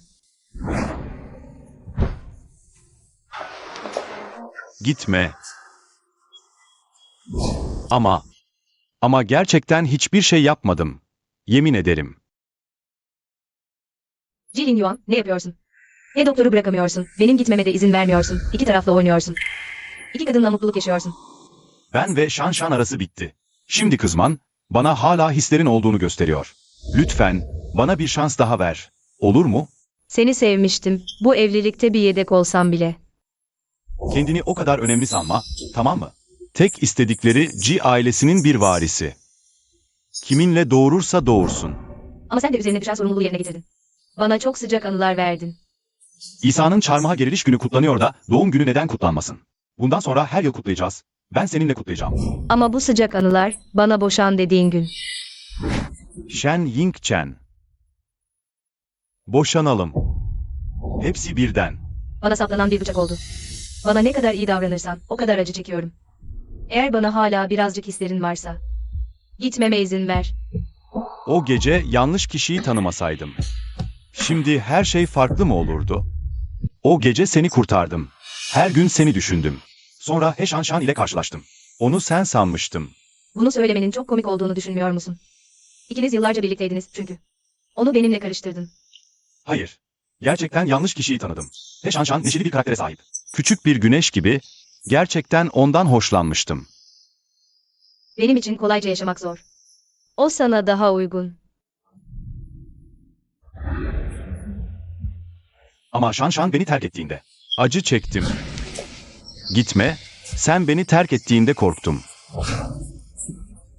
Seni bir daha asla göremeyeceğimden korktum. Çocuğu doğur, 3 kişilik bir aile olarak yaşayalım. Birlikte onun mutlu büyümesine eşlik edelim. Ona çok ama çok sevgi verelim. Olur mu? Şimdi hiçbir şey düşünme.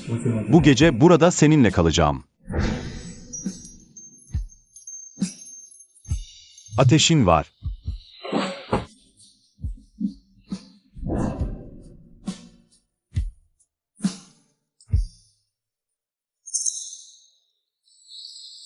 Önce telefonunu aç.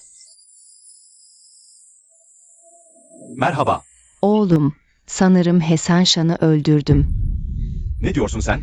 Seni evinde gördüm. Neden burada olduğunu sordum. Onu durdurmak istedim ama bir çektim. Yatağın köşesine çarparak düştü. Her yer kan oldu. Hemen polisi ara. Yok oğlum, hapse gireceğim ben. Annem, Şan'ı öldürdüğünü söyledi. Şimdi gidip bakacağım. Ben de seninle geliyorum. Tamam.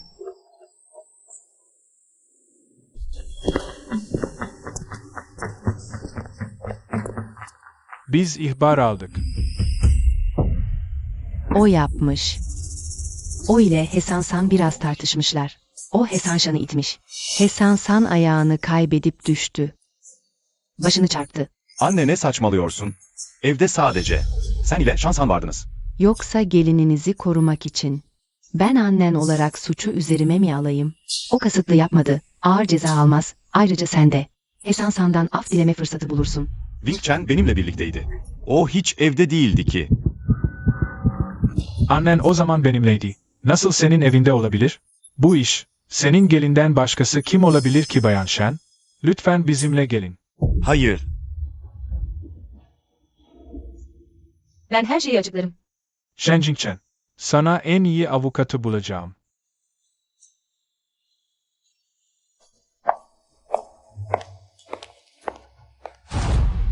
Neden onu iftira atıyorsunuz? Ben zaten sordum. Hesan Shan'ın yarası ciddi değil. Sadece affetmeyi kabul ederse. Shen Jingchen bir şey olmayacak. Yarası ciddi değil mi? Hala yalan söylüyorsunuz. Annen bu kadar yaşlı, onun tutuklanmasını mı istiyorsun? Hem zaten bu iş senin çıkardığın bir pislik. O senin evine gelmeseydi, biz bilemezdik ki.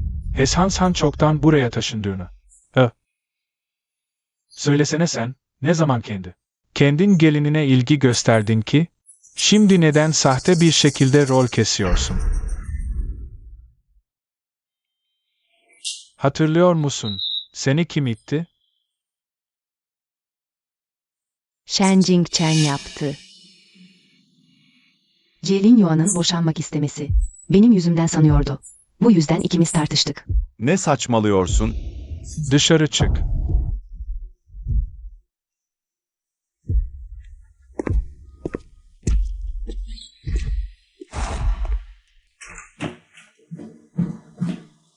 Neden böyle yalan söylüyorsun? Benim affımı aldığı sürece Ona hiçbir şey olmayacak. Beni tehdit mi ediyorsun? Ne istediğimi biliyorsun. Hesansan, bunu yapmanın anlamı var mı? Var. Seni burada tutabildiğim sürece hangi yöntem olursa olsun umurumda değil. Dene bakalım. Onun masum olduğunu kanıtlayacak deliller bulacağız. Şu an hamile ve karakolda. Buna dayanabileceğini mi sanıyorsun? Hem ben hem de annen yalan söyledik. Delilleri buldun. En fazla bizi içeri atarlar. Babanın şengilçeni. Affedeceğini mi sanıyorsun? Hesansan, bugünden itibaren. Sana karşı duyduğum tek bir parça sevgi bile kalmadı. Şu an Doktor Zaha var. Endişelenecek ne var? Seni zorlamayacağım. Sadece hastanede kaldığım bu günlerde. Her gün benimle ilgilenirsen polise kendi düştüğümü söylerim. Tamam, Meyve yemek istiyorum.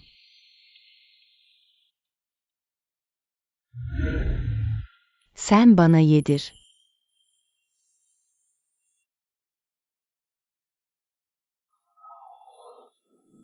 Wing Chen. Polis Doktor H'nin affetme belgesini imzaladığını söyledi. Bu yüzden gelip bir bakayım dedim. Evet, ona dedim ki, seninle ayrılırsa ve benimle olursa affetme belgesini imzalamayı kabul ederim. Başka çaresi yoktu. Hiç de öyle değil. Önemli olan insanın sağlığı. Wing Chen, bekle. Annen kendini korumak için Shen Yingchen'i suçladı. Hala anlamadın mı? Annenle baban nasıl insanlar? Onu bu şekilde bağlayıp boşanmamakla. Çocuğu doğduktan sonra doktor olmak istediğinde annenle baban kabul eder mi? Ji ailesinin varisi olmak için. Kendini feda etmek istemiyor. Annenle babanın onaylayacağını mı sanıyorsun? Ji Yun, eğer onu gerçekten seviyorsan, onu serbest bırakmalısın.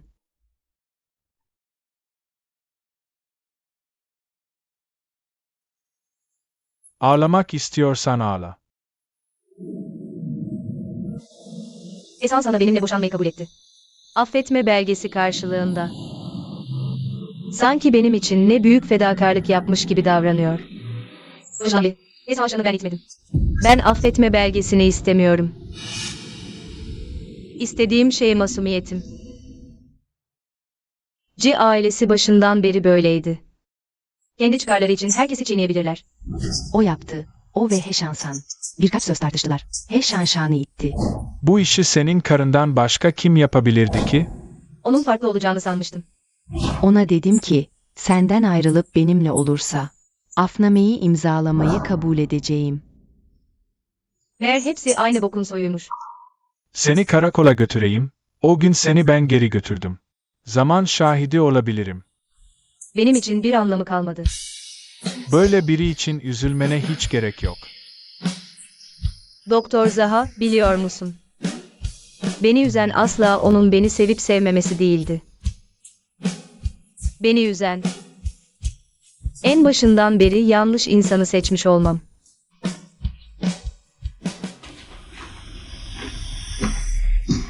Sen hala insan mısın?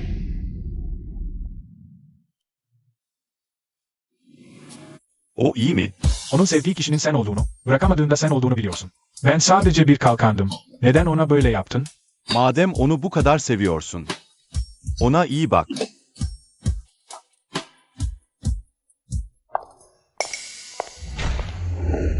Kimlerin elindeki hisseleri satmak istediğini araştır bana. Fiyat önemli değil, hepsini alacağım. Ne yapmak istiyorsun? Babam yetkilerini bırakmak, çekilmek istemiyorsa. Ben de onunla sonuna kadar savaşacağım. Eğer babamın kontrolünden çıkmazsam, sevdiklerimle birlikte olma hakkına bile sahip olamayacağım.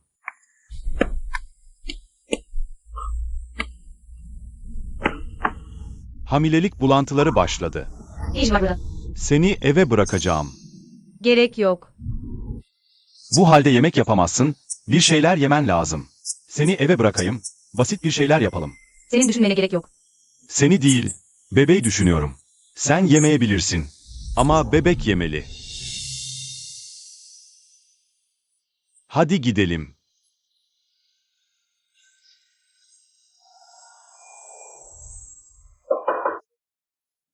Bu çocuk zaten bu dünyaya gelmemeliydi. Doktor Zaha, lütfen bir kez daha muayene edin. Çocuğu aldırmak istiyorum. Bunu yapmak vücuduna çok zarar verir. Karar verdim, alacağım. Eğer bu çocuğu doğurursam, G ailesi onu kesin alır. Böyle bir ailede büyüyünce. Ne mutluluğu olabilir ki? O zaman yarın hastaneye gel. Dene. Özellikle hafif yaptım. Yiyebileceğini düşünüyorum.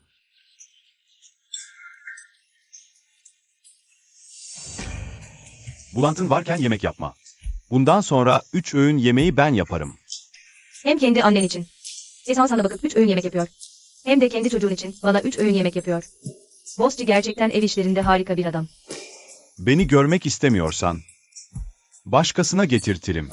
Nasıl istersen öyle olsun. Zaten birkaç gün daha getiremezsin.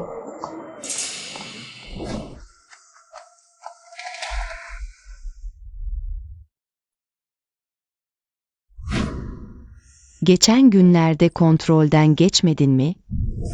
O, öğle yemeğinde bana eşlik etmeye geldi.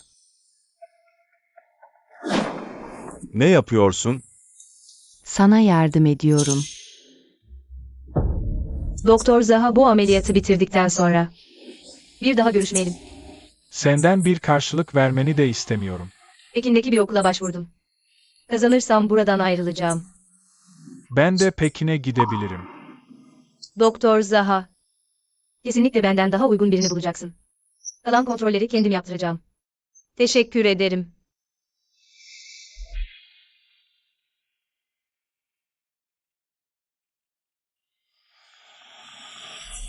Hansan. Karımın amniyosentezini yapan sensin. Bu yüzden düşük yaptı. Bana bir açıklama yapmalısın. Amniyosentezin zaten belli bir riski var. Üstelik bilgilendirilmiş onam formunu imzaladım. Yaptığım her şey kurallara uygundu. İnternette araştırdım. Yanlış uygulama yüzünden. Düşük oldu. Canını almalısın.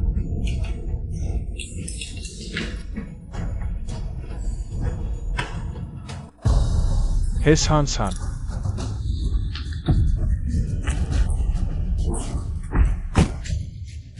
Lin Yuan, iyi misin?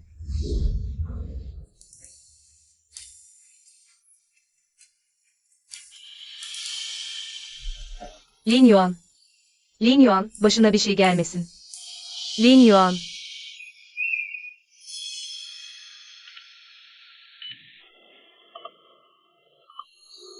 Neren rahatsız mı?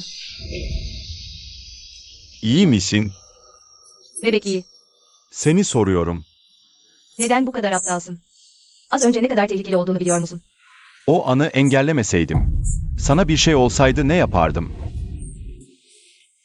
Bu mu?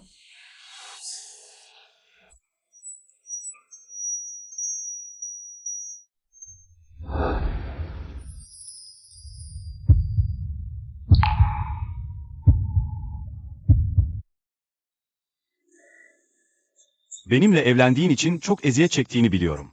Sana olan duygularım da geç anlaşıldı, inişli çıkışlı oldu. Tüm acıların çoğunlukla benim yüzümden. Senin benden ayrıldıktan sonra daha iyi olacağını sanmıştım. Seni öldürmeye gelen kişi ortaya çıkana kadar, seni kaybetmektense ölmeyi tercih edeceğimi bilmiyordum. Neden hep böylesin? Senden uzaklaşmak istediğimde. Beni tekrar tutuyorsun. Shen Jingchen gitmezse artık hiç şansım kalmayacak. Shen Jingchen, gel konuşalım. Aramızda konuşacak bir şey yok. Açıkça biliyorsun. Ji ailesi sadece karnındaki çocuğu önemsiyor. Neden hala onların bir piyonu oluyorsun? Eğer Jierin Yun boşanmayı teklif ederse, kesinlikle kabul edeceğim. Şimdi karnında onun çocuğunu taşıyorsun. Sence sana teklif edebilir mi? Bu yüzden anlamıyorum. Sana bitirdiğini söylediyse neden hala bırakamıyorsun? Seni kandırıp çocuk doğurtmak için her şeyi söyleyebilir. Gerçekten onunla bittiğimi mi sanıyorsun? Eğer o kadar aşağılık biri ise, sen neden hala ona bağlısın? Birini sevmek için mantık aramak olur mu? Artık geri dönüşüm yok. Daha da batmana izin vermek istemiyorum. Doktor Zaha sana iyi davranıyor. Neden? Hala benimle Celin Yun için yarışıyorsun. Benim üzerimde zaman harcamana gerek yok. Onunla olmak istiyorsan git onu bul. Unutma, gözaltından çıkabilmen. Benim affetme belgesini imzalamam sayesinde oldu. Eğer bu olay sabıka kaydına geçerse kariyerin sona erer. Bu konuyu tekrar gündeme getirmek istediğine emin misin? Onunla 7 yıl birlikte oldum. O beni bırakabildi. Seni de aynı şekilde aldatabilir. Aşk sadece bir süs. İnsan önce kendisi olmalı. Aşk sadece bir süs. Yerinde olsaydın bunları söyleyebilir miydin acaba?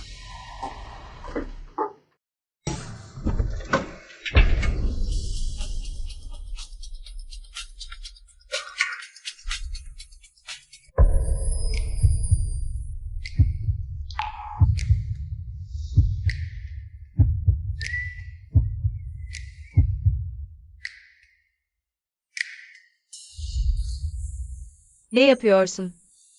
Burası hastane. Senin süsün olmaya razıyım. Az önce konuştuklarımızı duydun. Kabul edeceğin diye korktum. Onun yerinde olsaydım, ben de ihanete uğradığımı hissederdim. Ben ve ailem ona çok şey borçluyuz. Eskiden Şanshan böyle değildi. Asla seni iftira atmazdı. Bu affetme belgesi olayında. Haksızlığa uğradın. Ama olaylar onun dediği gibi değil. Açıklamaya gerek yok. Anlamı yok. Wing Chen bana bir şans daha vermiyor mu? Neyse. Boşanmayı sen istersen kesinlikle kabul ederim. Ben istemeyeceğim. Yani ben istemedikçe. Sen benimle boşanmayacak mısın? O zaman ne zaman geri taşınacaksın? Geri taşınmak istemiyorum. Bugünlerde olanları hep hatırlıyorum. O zaman ben senin evine taşınırım.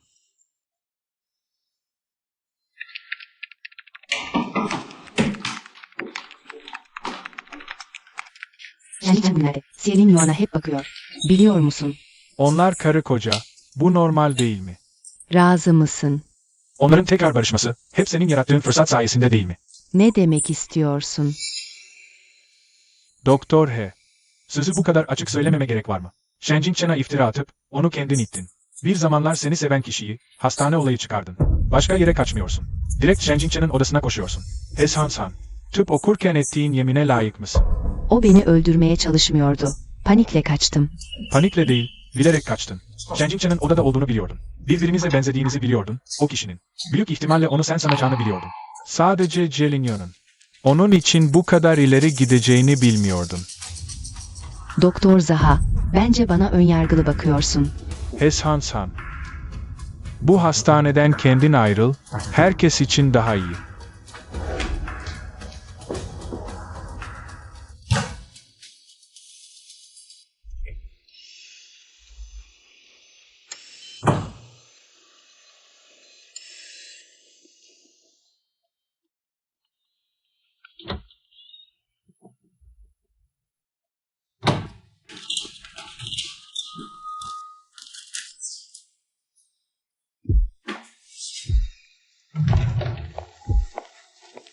Alo asistansan, geçen defa. Patron G benimle görüşmek istiyor demiştin. Şimdi vaktim var.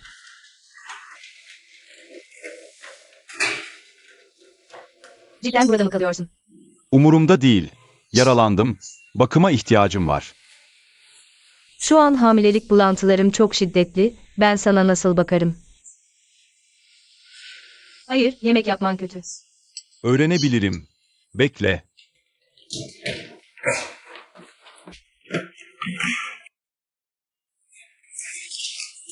Bak, sana bir sürü yemek tarifi de hazırladım.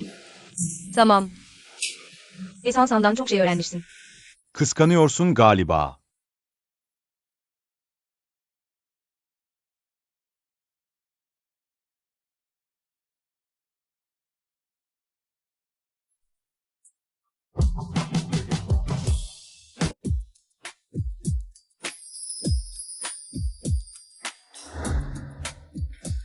Gel, tadına bak.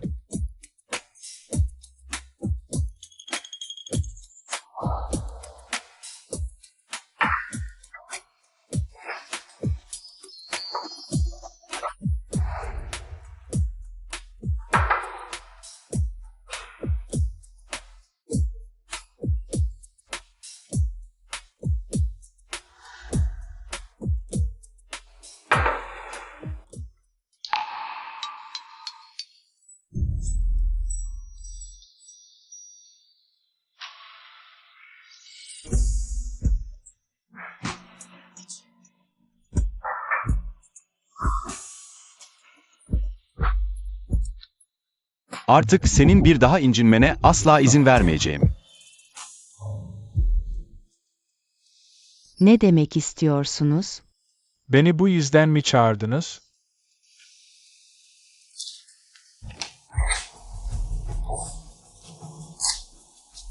Sanırım henüz bilmiyorsunuz. Shen Jingchen, bu hamilelikte bir kızınız olacak, değil mi? Lin Yuan, küçüklüğünden beri adaletli bir çocuktu. Bu sefer Shen Jingchen olayında. Sence seni bir daha affeder mi? O zaten Shen Jingchen'i seçti.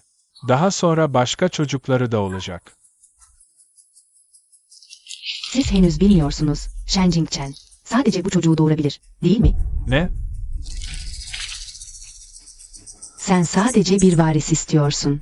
Onlar boşanırsa, sana yardım edebilirim. Peki senin amacın ne? Onu seviyorum. Onunla birlikte olabildiğim sürece. Her şeyi göze alabilirim.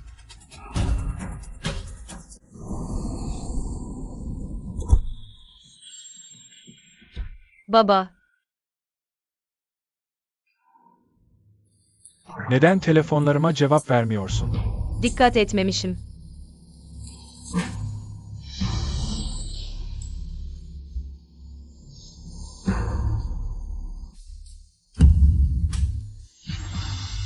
Boşanma anlaşması. Gel. Bunu imzala. İstediğin kadar yaz. Ama o %3'lük hisseyi alamazsın. Çocuk doğduktan sonra, Ji ailesi olarak, düzenli nafaka ödeyeceğiz. Ne demek bu? Ji ailesi seni sadece bir varis için aldı. Sen bir kız doğurdun ve sadece. Bu tek çocuğu doğurabilirsin. Açık konuşayım, seni zorlamak istemiyorum. Sonuçta 2 yıldır bana baba dedin. Seni zarara uğratmayacağım. Patroncu. Evlilik iki kişinin işidir. Boşanmayı konuşacaksak. Jilin Yun gelsin, benimle konuşsun. Evlilik asla sadece 2 kişinin işi olamaz. O, 2 ailenin işidir. Sen de Lin Yun'un. Senin yüzünden ailesiyle kavga edip, şirketindeki gücünün yarısını kaybetmesini istemezsin, değil mi? Jilin Yun'un sahip olduğu her şey, tamamen benim sayemde. Ji ailesini terk ederse, hiçbir şey olmaz. Senin için buna değer mi? Boşandıktan sonra onunla görüşmeye devam edip etmemen. O ikinizin bileceği iş. Ben karışmam. Ama Lin Yuan'ın evleneceği kişi. Mutlaka Ji ailesinin gelecekteki varisinin annesi olmalı. Patroncu, evliliği ne sanıyorsun? Çocuğu ne sanıyorsun? Bu belgeyi imzalamayacağım. Tamam, imzalamasan da olur.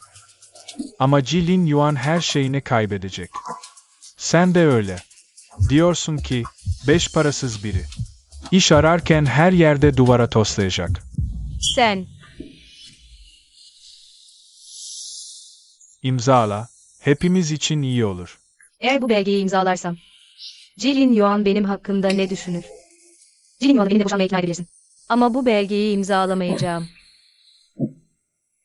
Eğer Lin Yuan gelip bu belgeyi imzalamanı isterse, o zaman şartlar bu kadar cömert olmayacak. Kendi ellerimle, ayaklarımla çalışırım. C ailesinden bir şey almam. Ne yapıyorsun? Shen Wing-Chen sadece bir kız doğurdu. Bu çocuğu doğursan bile, bir varisin olmayacak. Noahua'daki konumun da sağlam olmayacak. Sen yumuşak kalpli olursan, kötü adam olmak bana düşer. Shen Ying-Chen benim tek eşim. Çocuğu olsun ya da olmasın, umurumda değil. Sanırım işini yapmak istemiyorsun, değil mi? Patron Ji. Kimse sana söylemedi mi? Şu an elimdeki hisseler seninkinden daha fazla. Bu şirket artık senin sözünle değil, benim sözümle yönetiliyor. Ne? Sen seni asi evlat. Baba. Babam ne oldu? Ambulans çağırın. Baba. Baban neden bayıldı? Sağlığı hep iyiydi. Bilmiyorum. İşte sensin. Seni bela. Neden daha önce söylemedin? Sadece bir çocuk doğurabilirsin, karnındaki kız. Hissedarlık payı istemeye cüret ediyorsun. Sadece para değil, can da istiyorsun. Onu sen öldürdün. Anne, yeter artık. Kimi suçluyorsun? Wing Chen olmasaydı, şu an hala nezarette olurdun. Biliyordum. Bu olay yüzünden hala bana içerliyorsun. Şimdi babanı bu hale getirdi. Sen hala onu savunuyorsun. Jilin Yuan, sen tam olarak ne büyüsü yedirdi bu kadın sana? Eğer kiminle birlikte olursam olayım, siz memnun olmayacaksınız. O zaman beni hiç oğlunuz yapmamış sayın. Bu kadın yüzünden bizi öldürmek mi istiyorsun? O zaman ben de yaşamam. Anne, Lin Yuan. Ben daha iyi gideyim. Gidemezsin. Polisi arayacağım. O katil, Madamci. Patronci kalp krizi geçirdi. Burada bağırıp çağırmak işe yaramaz. Sadece başkalarının sana gülmesine neden olursun. Senden kurtulmayacağım. seni eve bırakayım. Ne bırakması? Baban hala içeride. Durumu belirsizken bu belayı mı bırakacaksın? Bırak ben gideyim. Sorun yok. Kendim taksiyle dönerim. Dikkatli ol. Haber alır almaz bana söyle. Tamam. Usta gidiyor musun? Gitmiyorum. Güzelim, gidiyor musun?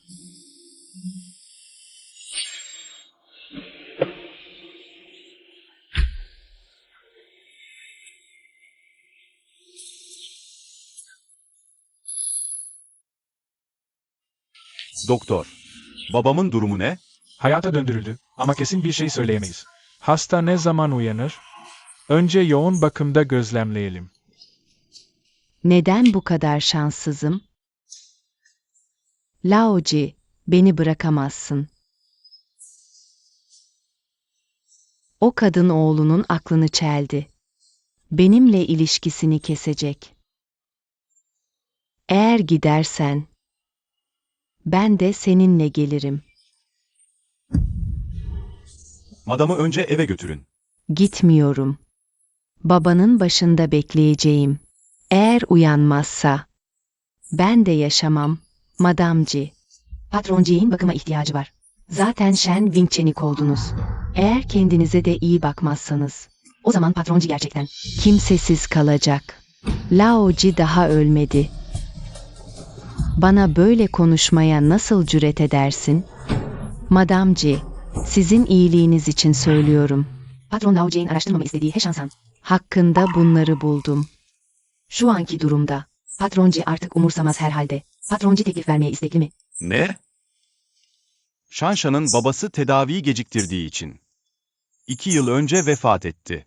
Heşansan daha önce yurt dışına çıktı. Annesini tedaviye götürmek içindi ama sonra annesi aşırı üzüntüden vefat etti. Ondan sonra ülkeye döndü. Onun anne babasının ölümüne ben sebep oldum. Shen Wingchen'in hamilelik doktoru. Heşanshan'dı. Bu durum tesadüf olmayabilir. Shen Wingchen'in kız çocuğu taşıdığı gerçeği Heşansan tarafından patronciye söylendi. Eyvah!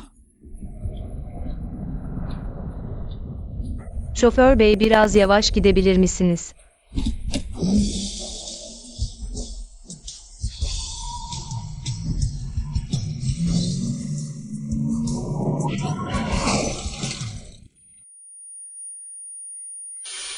Wing Chen. Wing Chen uyan Wing Chen.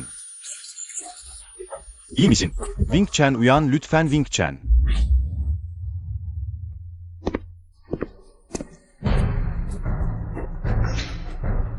Onu mutlaka kurtarmalısın. Dışarı çıkınca hesabını soracağım.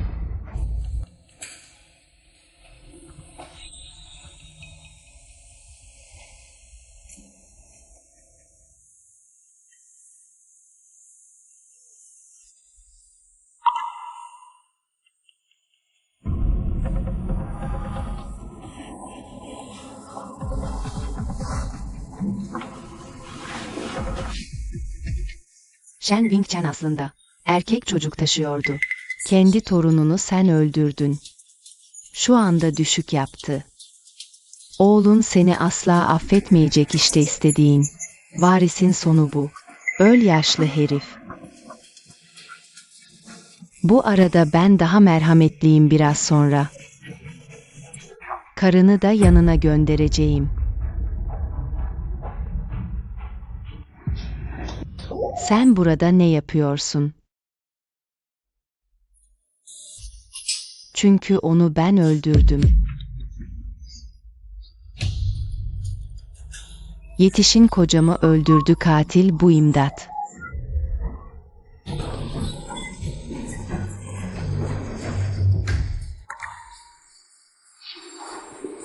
Nasıl? Ameliyat devam ediyor. Hastanın durumu stabil. Ama bebek kurtarılamadı. Gelecekte de. Neden? Onunla bağım bu kadar mı zayıf? Sırf bir çocuk için onu terk mi edeceksin? Sen hiçbir şey bilmiyorsun. Patroncu, babanız vefat etti. Ne diyorsun? Şimdi Madame G her yerde Doktor H'nin onu öldürdüğünü söylüyor. Doktor H'yi öldürecek, ortalık birbirine girdi. Hemen gidip onu sakinleştir.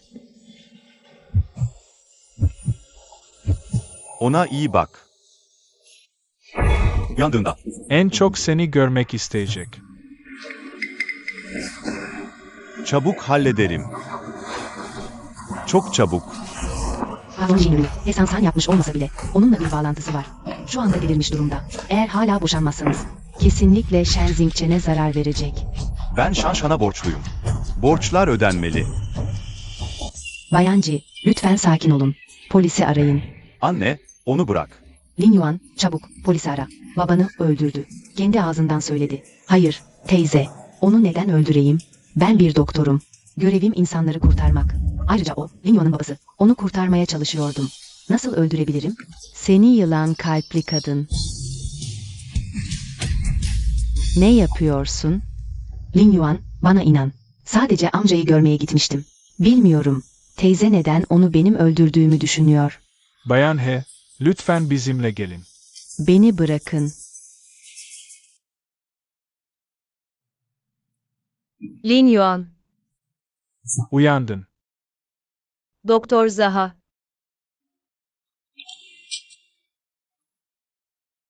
Ji Lin Yuan'ın babası vefat etti. Oraya yardım etmeye gitti. Neden? Ameliyat başarısız mı oldu? Hala sebebini araştırıyoruz. Polis sadece kayınvalidenizi götürebildi.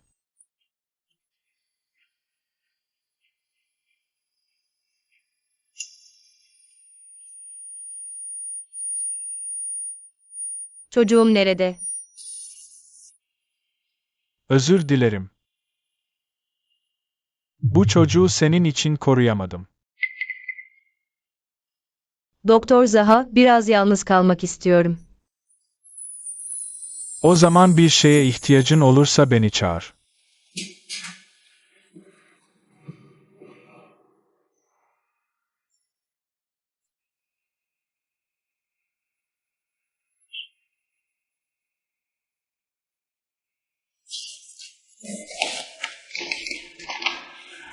Babanızın ölüm nedenini dikkatlice araştırdık. Hiçbir sorun bulunmuyor. Ameliyat sonrası komplikasyonlardan öldü. Başınız sağ olsun. Tüm ilaçlar kontrol edildi. Hiçbir sorun yok. Doktor He'den şüphelendiğinizi biliyorum. Ama biz tüm ilaçları ve o günkü koridor kameralarını kontrol ettik. Hiçbir sorun bulunmadı. Doktor He'nin tüm işlemleri kurallara uygundu. Kesinlikle haksız yere suçlanıyor. Babamın üzerinde hiçbir ipucu bulunamadı. Peki ya o taksi şoförü? Gerçekten sadece bir kaza mıydı?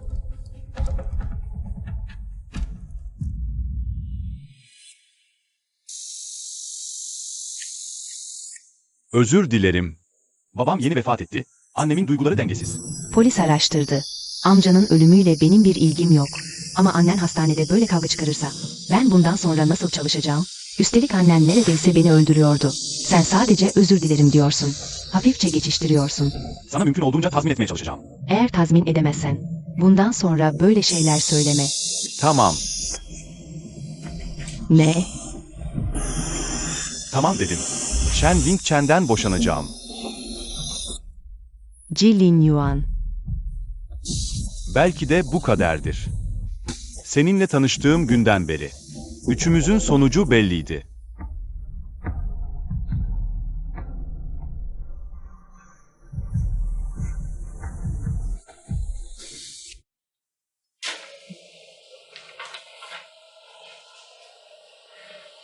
Bu ne?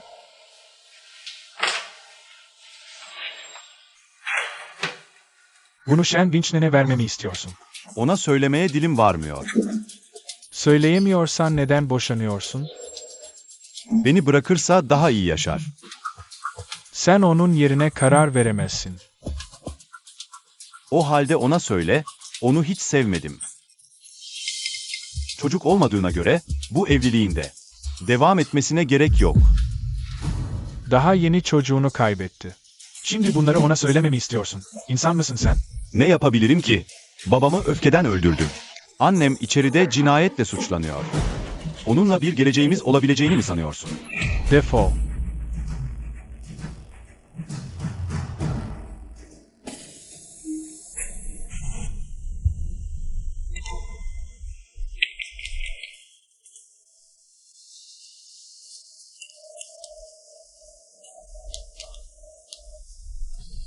Linyon, boşanmak istiyorsan bana söyle, yoksa imzalamam.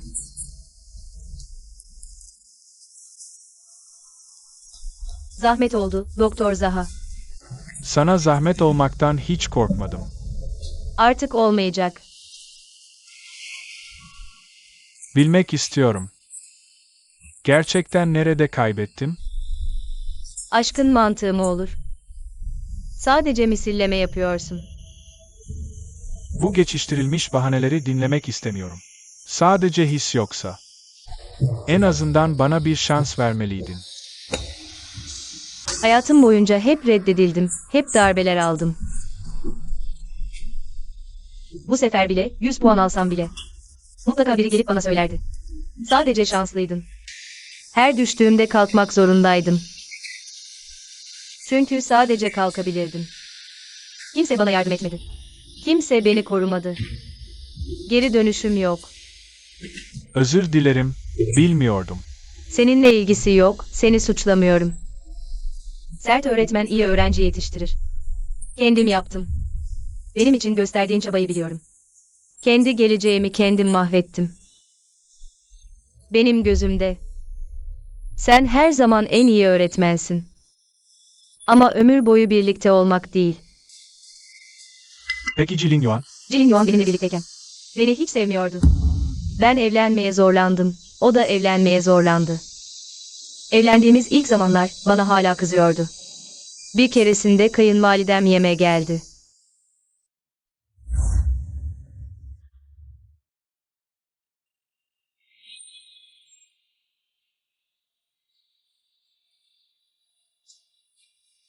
Bu tatlı ekşi pirzola ekşi mi?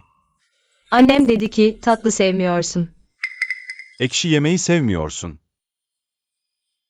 Beni düşünerek kendi damak zevkini değiştirme. Kendi zevkine göre yap. Ben kendi sevdiğimi seçebilirim. Nereden biliyorsun? Tat alma duyum yok değil ya. Her gün senin yemeğini yiyorum. Zevkini anlayabiliyorum. Bunları sürekli yapmana gerek yok. Ne yapmak istiyorsan onu yap. Sürekli etrafımda dönme, sonra dönüp bana baktığın için teşekkür etmemi bekliyorsun. Madem seni bu kadar destekliyor, neden mesleğinden vazgeçiyorsun? Wing Chen. Bu çanta nasıl? Gayet güzel. Lin Yuan'la evlendin. Artık tanınmış birisin. Giyim kuşamına dikkat etmelisin. Bu çanta senin olsun. Teşekkür ederim anne. Anneciğim, bir iş bulmak istiyorum. İş mi? Ji ailesinin gelini olmak zaten bir iş. Lin Yuan'ın yüzünü artmalısın. Bu her işten daha önemli.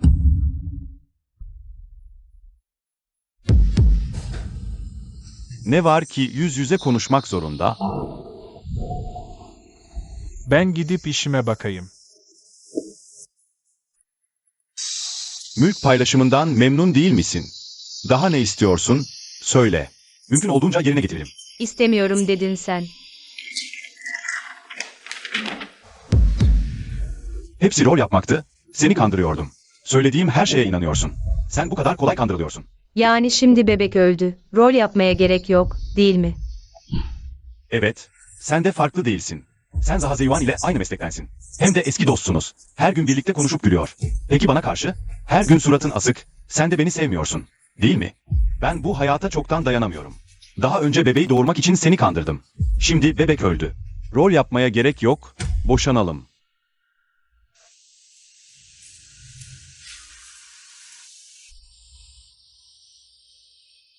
Kalem.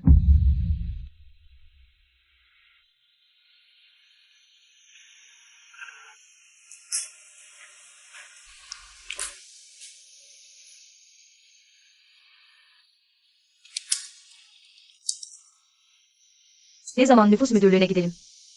Babamın cenazesi kaldırıldıktan sonra.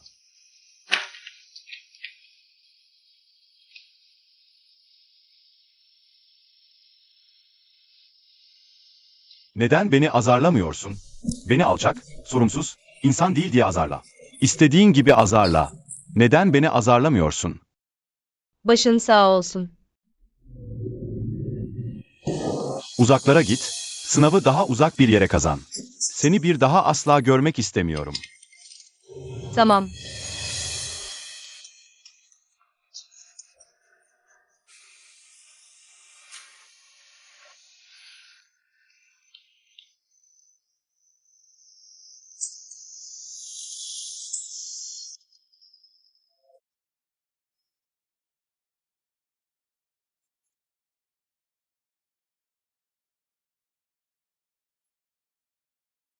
Aslında gelmene hiç gerek yoktu. Sonuçta 2 yıl birlikteydik. Hepsi rol olsa bile biz. Yine de bir şekilde rolüne girmiştik. Rolümüzü de oldukça uyumlu oynadık. Şimdi bu son sahne. Gelip perdenin sonunu selamlamak lazım, değil mi? Shen Jingchen. Ben sana çoktan uyarmıştım. Kendine bir bak. Kendini her tarafını yaralamak zorunda kaldın.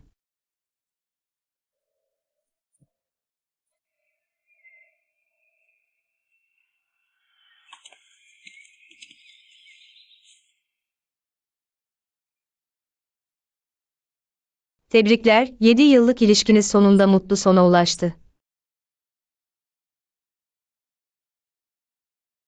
Önceden sana evlilik hediyem. Ben...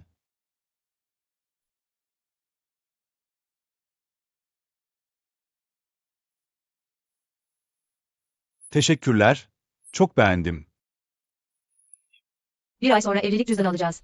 Boş zamanın olduğunda benimle iletişime geç. Benden nefret ediyor musun? Bunun bir anlamı yok. Benden ayrıldıktan sonra kesinlikle daha iyi yaşayacaksın.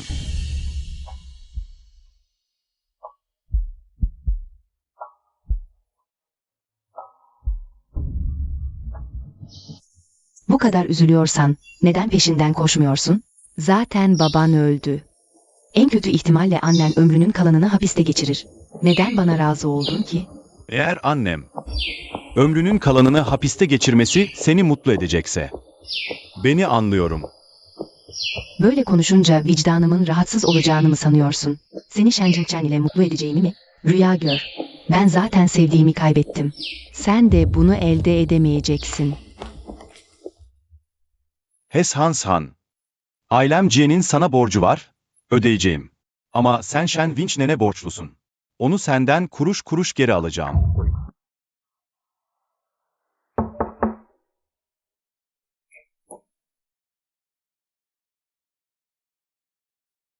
Taburcu işlemlerin tamamlandı.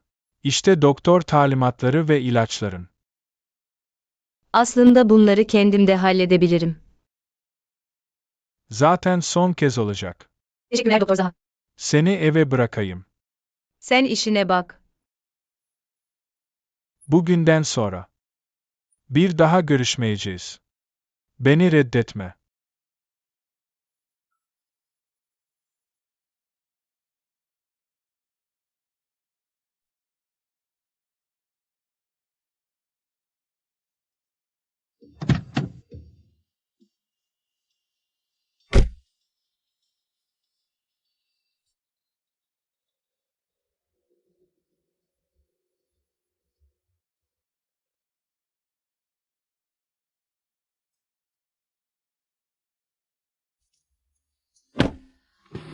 Pekin'de bir öğretmenle iletişime geçtim senin için.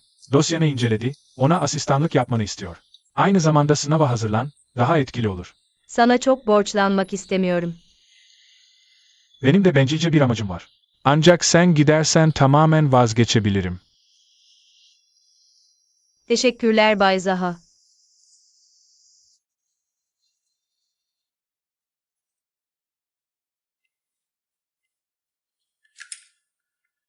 Bu yemek Shen Bingçen'in yaptığı kadar. Lezzetli değil. Yeniden yap. Koca karı. 100 veriyorum sana, oğlunun hatırına. Bir lokma ekmek veriyorum. Şimdi de seçiyorsun. Ne yapıyorsun? Yemek istemiyorsan yeme.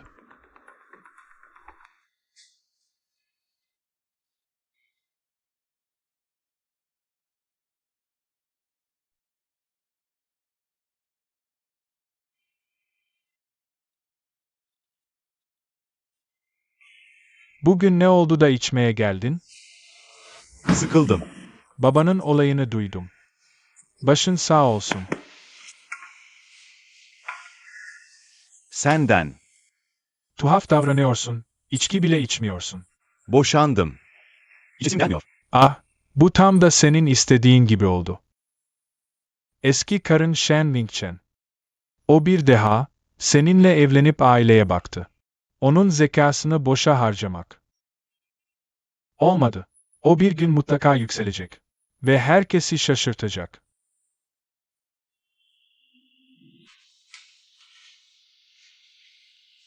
Dileğin kabul olsun. Ah.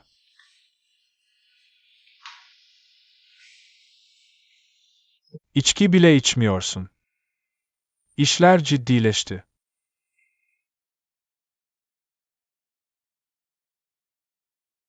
O zaman gelecek çarşamba günü için uçak bileti alalım.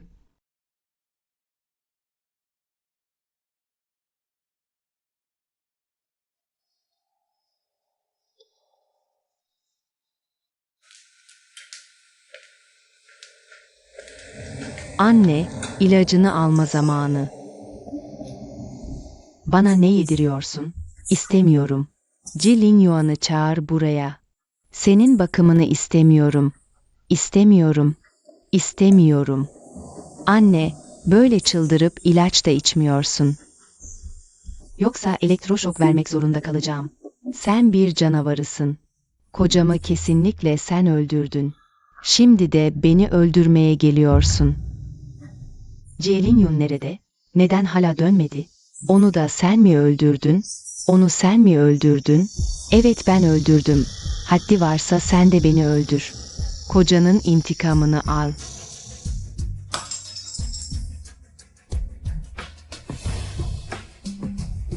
Beni öldür. Hadi öldür.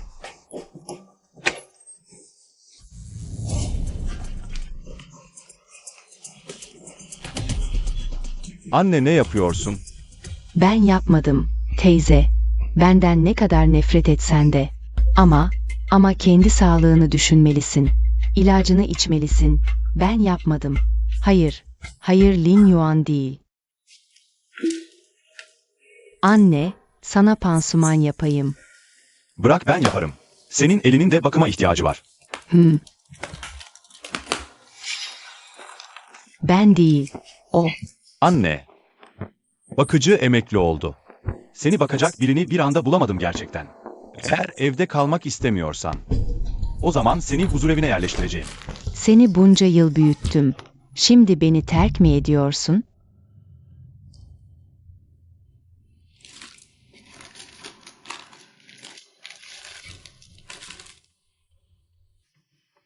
Anne, sen ve baban, Hasan Şah'ın anne babasını öldürdüğünüzde, bu cezanın başınıza geleceğini hiç düşünmediniz mi?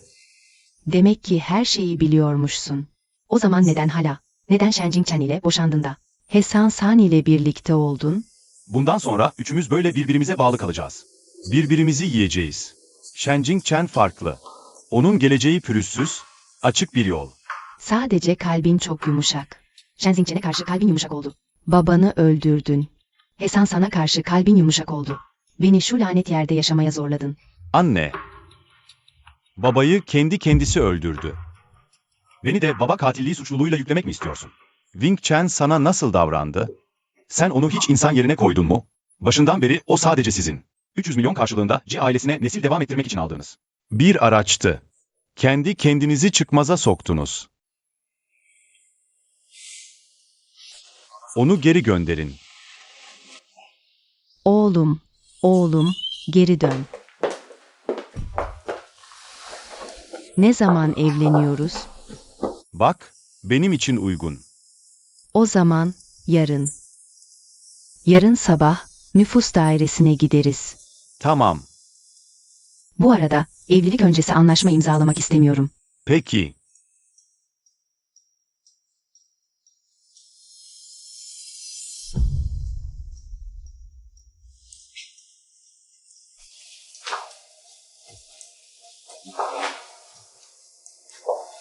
Bana biraz daha zaman ver.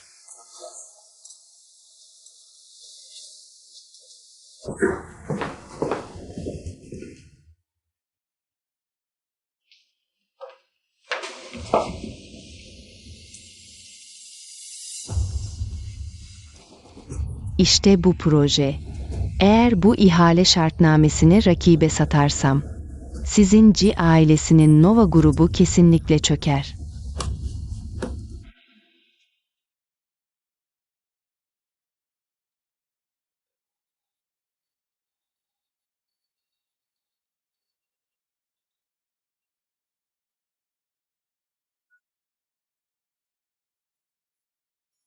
Düğün biraz aceleye geldi. Şirkette bir sürü proje var. Gerçekten vakit bulamıyorum. Parayı sana vereyim. Ne istersen al, düzenle. Daha sonra düğünü yaparız. Hala düğün yapacak mıyız? İstemiyor musun?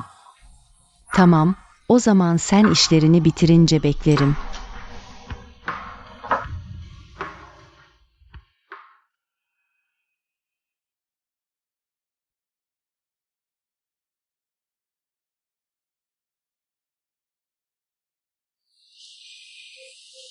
Wing Chen.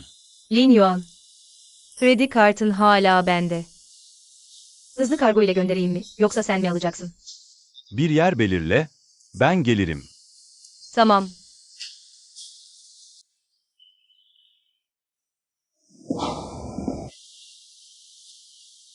Şirkette bazı işler var. Gidip halledeceğim. O zaman sen git, işine bak.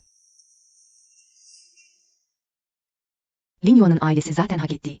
Cezayı aldı. Lin Yuan'ın hiçbir suçu yok. Burada duralım. Bundan sonra hala iyi bir hayat yaşayabiliriz.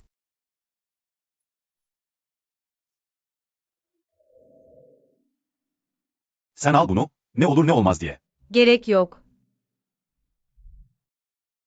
Ayrıca bu hisseler nasıl geri aktarabileceğimi bilmiyorum. Sen al lütfen, sana yalvarıyorum.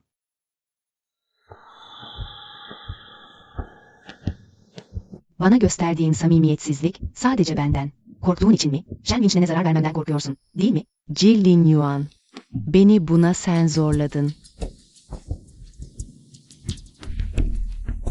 Alo, patron Zaha. Elimde Nova'nın ihale projesinin şartnamesi var. İlgilenir misin? Tamam. Hisseyi sen ALV. Böylece sana bir borcum olmadığını hissedeyim. Gelecek hafta Pekin'e gidiyorum. Bir daha geri dönmeyeceğim. O evi satmak istiyorum. Olur mu? Eşyaların, sen karar ver. Aslında bana hiçbir borcun yok.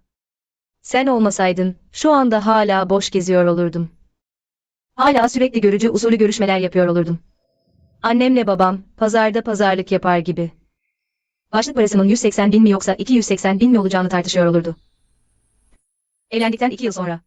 3 milyonluk ev, şirketin %5'lik hissesi. Bundan daha iyi bir iş bulmam çok zor. Aslında daha fazlasını vermek istiyordum. Sana daha fazla borçlanmak istemiyorum. Sen hak ediyorsun.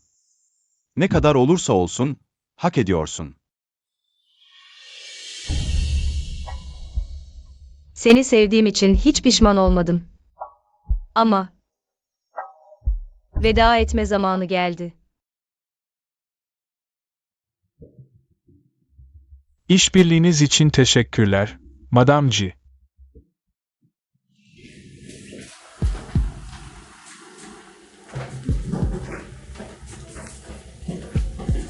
Hey, Patron G. Novartis'le rekabet ediyoruz. Gerçekten hiçbir şeyi hafife alamayız. Bu projeyi kesinlikle alacağım. Patron G, şimdiden büyük konuşmayın. Sonuçlarla konuşalım. Oturun. Alo?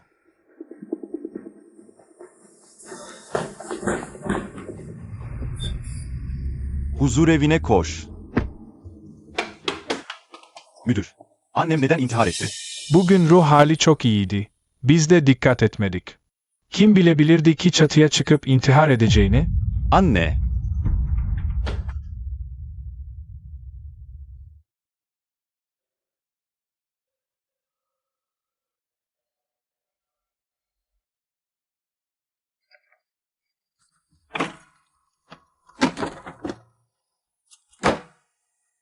Şoför, havalimanına.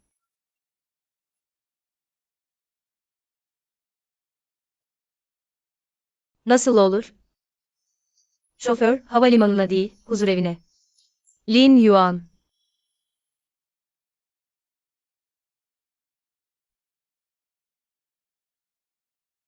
Bu nasıl oldu?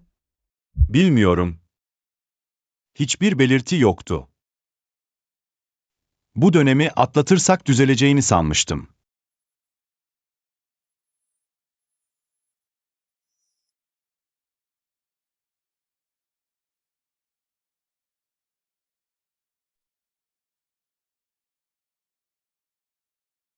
Bu, annenin sana bıraktığı. Yola çıkmanı geciktirdim. Bu 2 gün acil değil.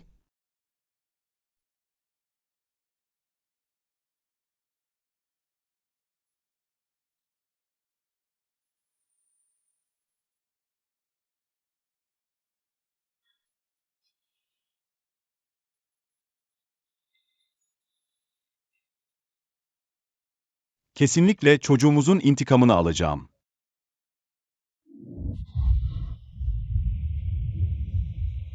Kalıp annenin cenaze işlerinde sana yardım edeyim.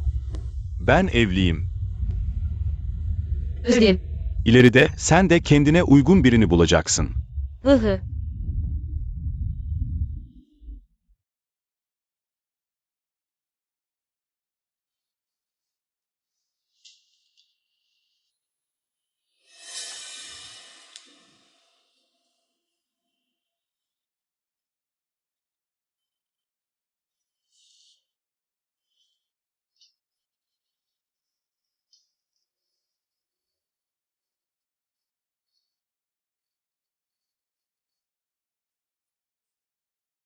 Sen ve babam, Heşanşa'nın ebeveynlerini öldürdüğünüzde, bu cezanın kendi başınıza geleceğini hiç düşündünüz mü?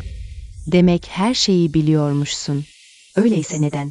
Shen Jingchen ile boşandın. Hesan San ile birlikte oldun. Bundan sonra üçümüz böyle birbirimize bağlı kalacağız. Birbirimizi yıpratacağız. Shen Jingchen farklı. Onun geleceği pürüzsüz ve parlak. Ben sanıyordum ki yaptığım her şey Lin Yuan için en iyisiydi. Kaç kişiyi incittiysem umurumda değildi. Ama hiç aklıma gelmezdi ki sonunda onu en çok inciten benim kendi annesi olduğum. Shen Jingchen, Lin Yuan seni bir daha kaybedemez. Biliyorum. Senden ricada bulunmaya hakkım yok. Ama Lin Yuan seni seviyor ki. Bu kadar acımasız olup bir anda çekip gidecek misin? Doktor Zaha. Hasta gizliliğini ifşa etmek. Ultrasonla cinsiyet belirleyip çıkar sağlamak. Doktor H, tıp ahlakınız nerede? Doktor Zaha. Sen de sadece konumunu kullanarak çıkar sağlamıyorsun ki. Shen Jingchen için sadece öcünü alıyorsun.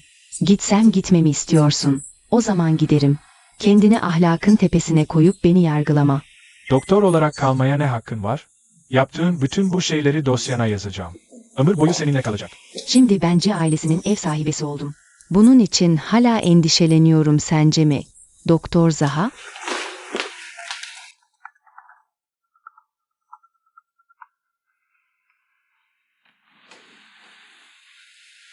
Alo Wing Chen. Öğretmen Zaha, ben Pekin'e gelmeyeceğim. Neden ki? Korkarım sizin iyi niyetinizi boşa çıkaracağım. Burada kalmak istiyorum.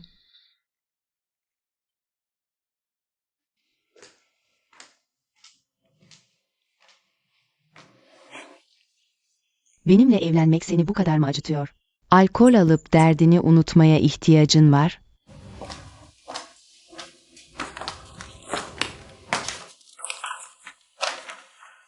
Bu boşanma anlaşması. Bu şartları kabul edersen seninle boşanacağım. Ben zaten boşanma davası açtım. Sakinleşme süresi yok. Yarın boşanabiliriz. Mal mülkten bu kadar mı vazgeçemiyorsun? Malımın yarısını ve %10 hissesini istiyorsun. Sana vereceğim, doğrudan söyleyebilirsin. Bu kadar dolambaçlı yollara neden gerek var? Ne demek istiyorsun? Önce sen değiştin. Benimle evlendin ama kalbin tamamen Shen Wingchen'deydi. Şimdi de suçu bana atıyorsun. Sizin gizlice buluştuğunuzu bilmediğimi mi sanıyorsun? Bu öğleden sonra. Annem vefat etti. İntikamını aldın mı? Ne demek istiyorsun? Ailen onlar yüzünden öldü. Memnun musun? Değilsen. Şimdi beni öldürebilirsin. Zaten biliyordun. Tabii ki. Benim gibi inatçı bir karakterle. Neden seninle evlendim? Çünkü ailemin sana borçlu olduğunu düşündüm. Sana telafi etmek istedim. Annemi huzurevine göndermemin nedeni. Bu sonucu görmemekti. O yine de annem. Peki ya benim annem babam? Onlar ölmeli miydi? Birlikte olamasak bile, ikimizin böyle bitmesini istemezdim. Mal varlığımın yarısını ve o %10 hisseyi istiyorsun. Hepsini verebilirim. Yarın mahkemeye gidelim, bekleme süresi yok. Eğer bu konuyu aramızda kapatabileceğimizi düşünüyorsan. Bir kadeh içelim.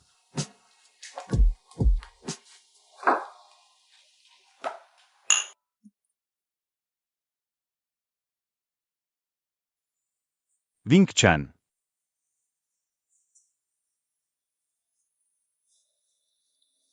Bir ikameye olan duyguların bana olanlardan daha fazla. Ne kadar ironik.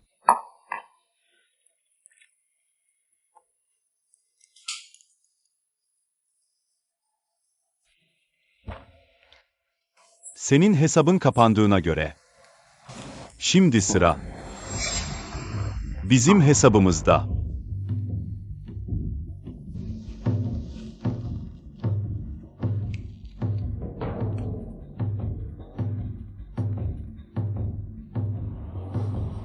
O taksi şoförünü sen ayarlamışsın. Wing Chen ne yaptı?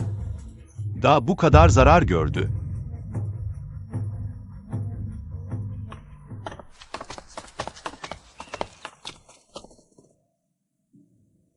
Patronci, gerçekten cömertsin. Jilin Yuan, senin sorunların daha yeni başlıyor. İhale sonuçları açıklandı. Zaha grubu, 1 yuan farkla ihaleyi kazandı. Ön yatırımlar yapıldı. İhale başarısız oldu. Nakit akışımız çok sıkıntılı. O birkaç banka müdürüyle iletişime geç. Sizin ve eşinizin boşandığını herkes biliyor. Ve He Shanshan'a %10 hisse verdiğiniz de yayıldı. Bankalar şimdi borç peşinde koşmuyor. Bu size karşı son derece iyi niyetli. Hesaptaki nakit akışı daha kaç gün dayanabilir? Benimle ilgisi yok. Ben çalışmaya para kazanmak için geldim. Seninle batmak istemiyorum. Sun Fan. Novartis'e bu kadar zamandır geliyorsun. Şimdi gideceğim diyorsun.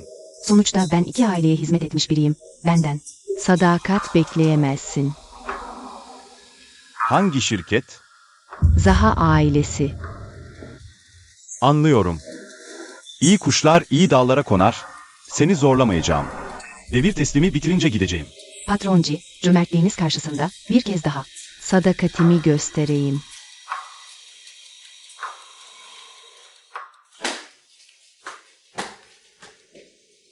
Patronci, bu ihaleyle ilgili olarak bize makul bir açıklama yapman gerekmez mi? İşte kazanç da var zararda. Zarar edince hesap soruyorsunuz. Size para kazandırdığımda. Neden hiç övgü duymadım sizden? Cielinyun, geçmişte başarılı olman. Herkesin babanın yüzü suyu hürmetineydi. Senin kendinde. Ne yetenek var ki? Baban gider gitmez şirketi batırdın. Şu anki Novartis tamamen zarar eden varlıklarla dolu. Elimizdeki hisseler artık hiçbir şey etmiyor. Cielinyun, daha ne yüzle? CEO yapıyorsun. Size para kazandırdığımda hiçbir şey demediniz. Bu ihaleyi kaçırınca hemen üstüme çullanıyorsunuz. Bu sözleri söylemeye nasıl cüret edersin? Patron Ci'nin oğlu olmasan kim seni ciddiye alırdı? Ci ailesinin şu anki değerine bir bak. Hala Lu Cheng'in en zengini mi? Beyler, benim elimdeki hisse sizinkilerden fazla. Buradaki en büyük söz hakkı benim. O geçmişteydi. Esanşı'nın elindeki %10 hisse bende. Şimdi benim hissem. Tam olarak senden %1 fazla. Cielinyun, biz tüm yönetim kurulu üyeleri. Ortak karar aldık. Seni CEO'luktan alıyoruz. Ne dedin? Artık Novartis'in başkanı benim. Cielinyun, kovuldun. Bekle.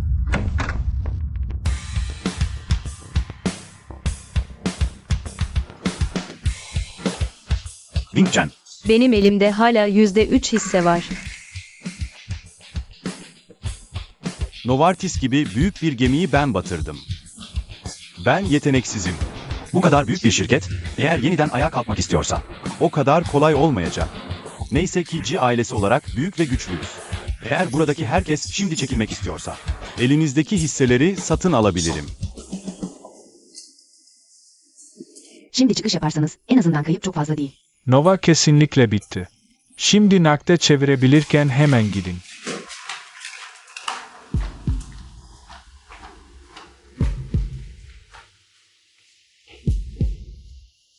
Sen ne ara geldin? Asistan San bugünkü yönetim kurulu toplantısını anlattı. Pekin'e gitmemiş miydin? Böyle bir zamanda nasıl gidebilirim? Ciget şu an çok zor durumda. Eş aşağınla boşandın. Varlıklarının yarısını ve hisselerin %10'unu verdin. Delirdin mi? İstedi. Vermemek elimde değildi. Bu ona olan borcumdu. Peki sen bilirsin. Hisse senetlerini geri verdim. Bundan sonra aramızda hiçbir bağ kalmadı. Beni merak ettiğin için mi kaldın? Henüz hiçbir şey kesinleşmedi. Nasıl gidebilirsin? Endişeme ihtiyacın var mı? İhtiyacım yok. İstiyorum. Çok istiyorum.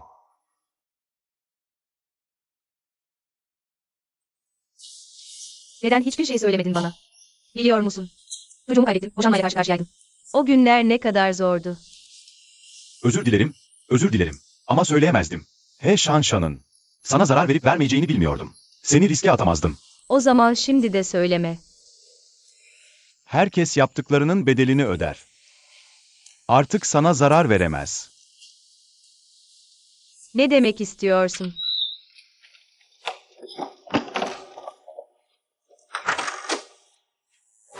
Evet, cinayet işlemek için iddialı katil tutmakla. Bayan Shen Wing-Chen'i öldürmekle. Ticari sır hırsızlığı ve haksız kazanç elde etmekle. Suçlanıyorsunuz. Sizi yasalara göre tutmuyoruz. Ben yapmadım. Bırak beni. Yapmadım. Bırak beni. Peki ya şirket? Şirkete ne olacak? İhale He Shanshan'ın. Zaha grubuna sızdırdığı belgeydi. Bu yasa dışı. İhale doğal olarak yeniden açılacak. Şu an sadece hisseleri en düşük fiyattan satın aldım. Hisse fiyatı er geç yükselecek. Bu kadar endişeleniyorsun. Demek ki patronun eşi rolüne girmeye hazırsın. Kim patronun eşi olmak ister ki? Önemi yok. Aslında bu işi hallettikten sonra hemen Pekin'e gitmeyi planlıyordum. Bu sefer asla bir daha bırakmayacağım.